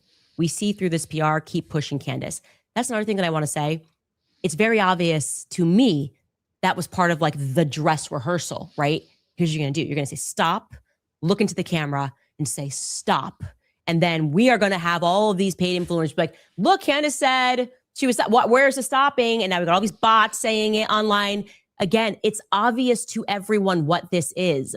So why do you guys keep doing it? Like, was there a test that was done and you did see that it would take X amount of influencers to say the same thing and before someone broke? What's the purpose of this? It could not be more obvious. It's because you're doing too much. It's just like during COVID. You were just doing too much with the vaccines, right? Soon we're going to get that, by the way. The last thing we need, now that we've done the emotional, you're going to kill grandma. And why don't you care about grandma? Do you want do you want grandma and grandpas to die? We are soon going to be offered stuff to stop talking about it. When they give out coupons, they were, if you get the vaccine, free Popeyes. Foreshadowing here. We're soon going to be given something to stop talking about it. Maybe. And this is also something I agree with. Erika's handlers are shitty acting coaches. Over dramatic soap opera bullshit, over pronunciated words. Wake up, it's all a fucking smoke screen. And it's hard to dispute that, honestly. And I just don't think Erika's good at that position. And granted, given the most charitable explanation, she's going through an awful time because her husband and the father of her children's dead. Not talking about the people who think he's still alive. But given that explanation, she's just not it.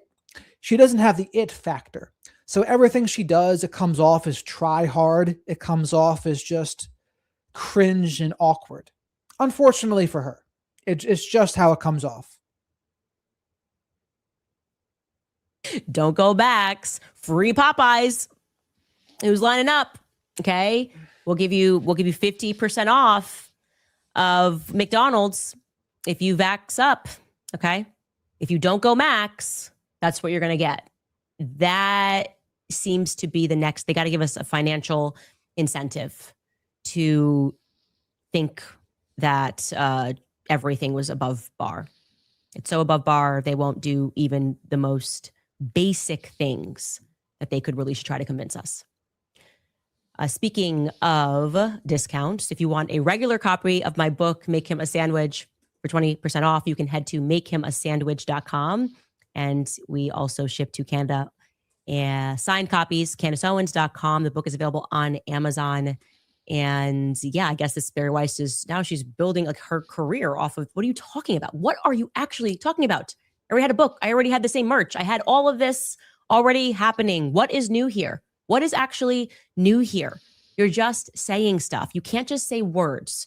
And it's sad that you need a teleprompter, by the way, Barry, for that. I mean, come on. You need a teleprompter for that. It's so performative and it's not passing the test for anybody. The gut check. We have a comment here from Alicia Yance writes, most can only dream of a friendship like yours and CK. As you said in 2018, the story of me and CK will be one for the ages. My hope is that our story will be about smashing limitations, a story of loyalty, trust, and imprinting the world if fearless enough, end quote. I don't even know where I said that. That was the original Go Max. I love to see that. And here's the thing. Like, I think Charlie and Candace were still friends. I do wonder if Candace has embellished how close of friends they are, though. Because think about it like this. If you're married, you're Charlie Kirk and you're married and you have kids. You're Candace Owens. You're married and you have kids. How close are you really to people of the opposite sex? I think you can be coworkers, but how close are you really to that person when you're both married and you both have kids? I don't know.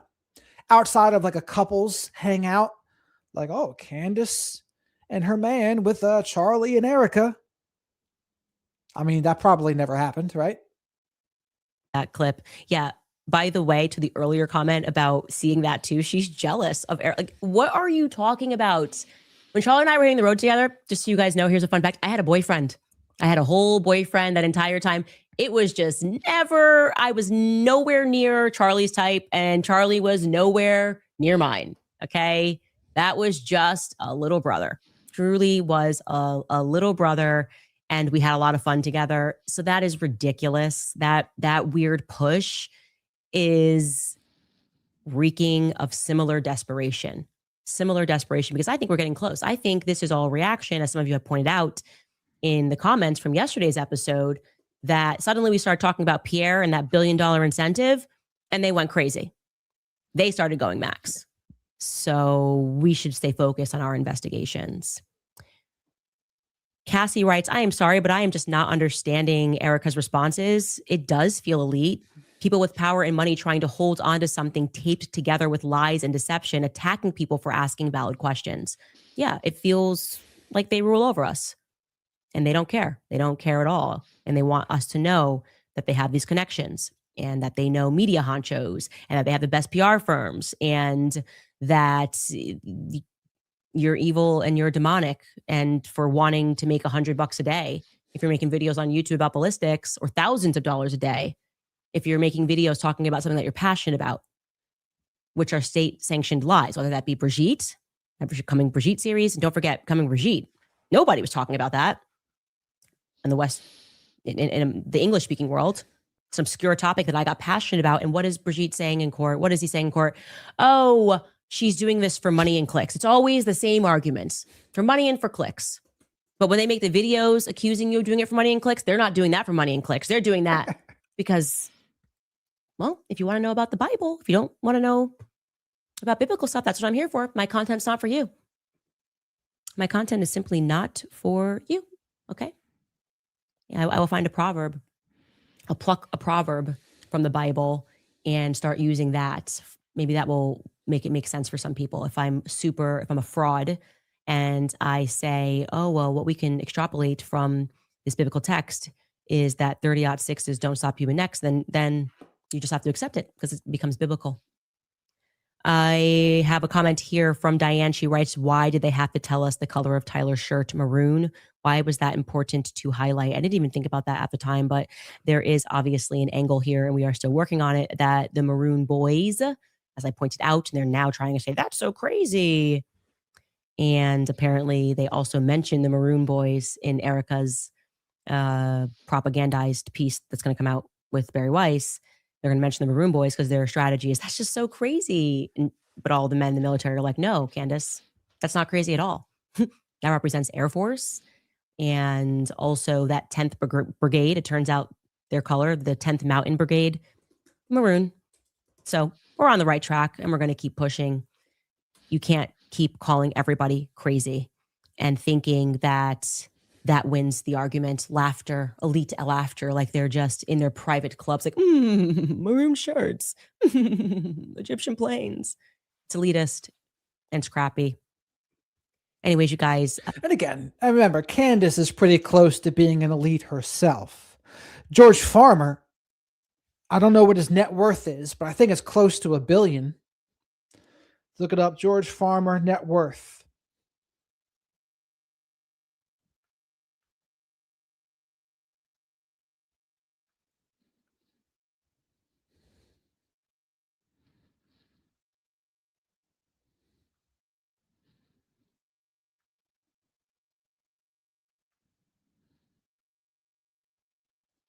There, Jesus.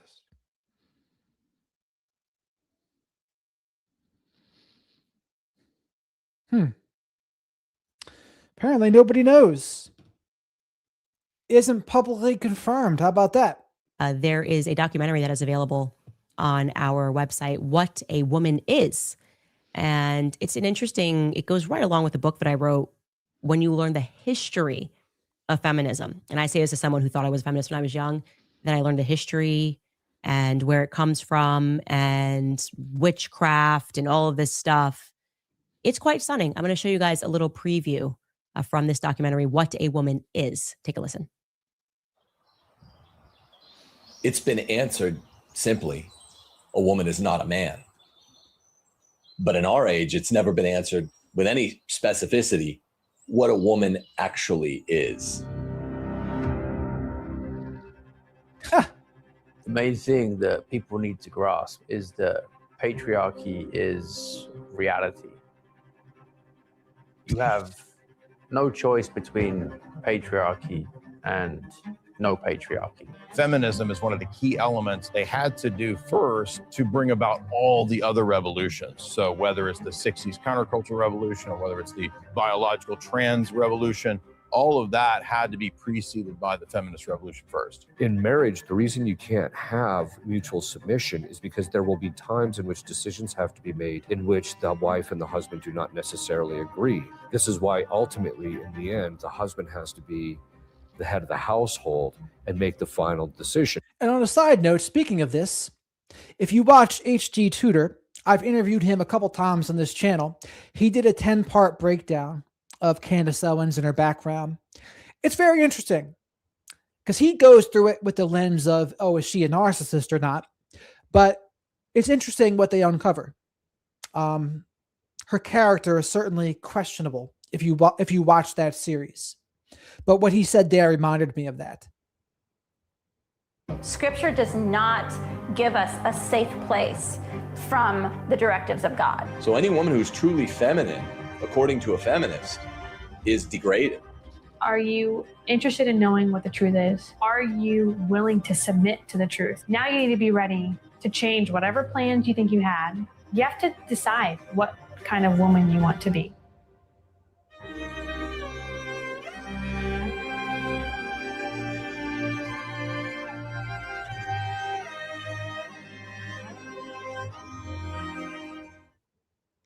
You know, I wrote the book Make Him a Sandwich because once I started looking into the history of feminism, I was shocked. It if you are a feminist or you're like, oh, I always thought it was about equality between the sexes, which is what I thought. That was my default public school setting. Dig deeper. Challenge yourself to learn the history of the feminist movement, and what he is saying there is true. That was the first revolution that had to happen in order for all of the other ones that came behind it. And of course, it is government sanctioned, CIA, actually a lot of homosexual men that are behind it, if I'm being explicit. Anyways, that documentary is now available on our website. It is free, obviously, if you are already subscribed. And if you want to just watch that and not subscribe, maybe it's not a good economic time for you, you can just watch that on pay-per-view for $1.99 if you're not a subscriber. Okay, just a couple more comments here that I am going to read. Jen Marquez writes, my contribution to your hundreds and thousands of dollars per video. TPUSA's response to all of this is feeling very trust the science. And the cast is just as likable and believable as Fauci himself. Go Max, we're behind you, praying for you always. Thank you for saying that. I also want to be clear, my beef is not with Erika. That is what they're pushing now, that if you question it, you're up against Erika. I've been the same Candace since I got into politics, right? When I stood up to my own community regarding BLM. It's so much like this happening right now. I feel like I'm standing up to my own conservative community in a way, because what we were told just wasn't true. It wasn't true. And the government was involved in hiding the facts. And the people that were benefiting the most were inside of the very charity that called themselves Black Lives Matter. And they were implicated. They were implicated in greed and corruption and lying and misrepresenting facts because they were motivated by the wrong thing. So it's same Candace, new year, same Candace, different topic. I'm always standing up to, I guess, pop culture. And that's what they're trying to say. Like TPUSA is now popular because we have enough money to make it so. I don't care. I've never been mainstream. I've constantly been swimming against the mainstream my entire life. Like I said to Charlie in that message, I've always felt like an alien. I don't understand the rules here.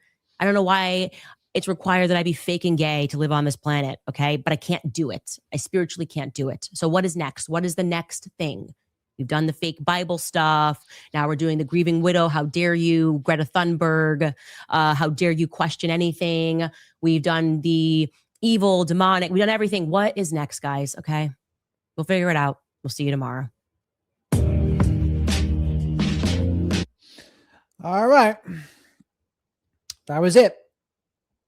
And I just wanted to do that so you can compare and contrast yesterday or 2 days ago and today. Night and day different, right? But that's about all I had for you for today. I'm getting tired here. But I'm glad everyone that tuned in is here. I'll be back again tomorrow night live talking about something or other. We'll see how the day unfolds, and we'll see what I talk about. I talk a lot about toxic behaviors, narcissism, manipulation tactics. But I also sometimes talk about the news. Maybe I'll talk about Rob Reiner and his son. All sorts of things to talk about.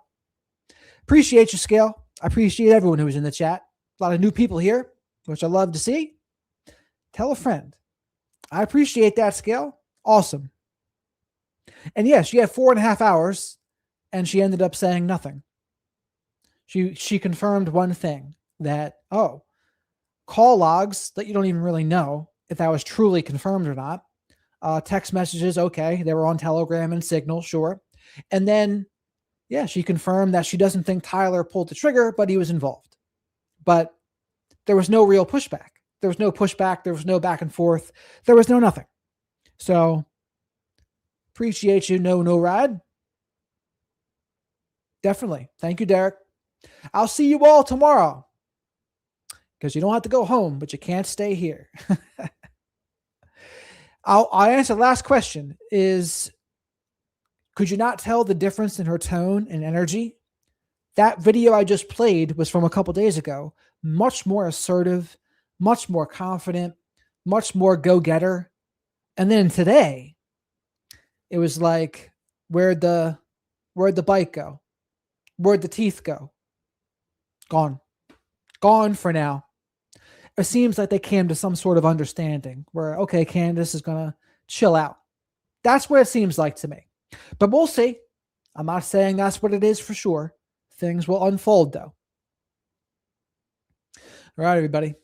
Have a good night.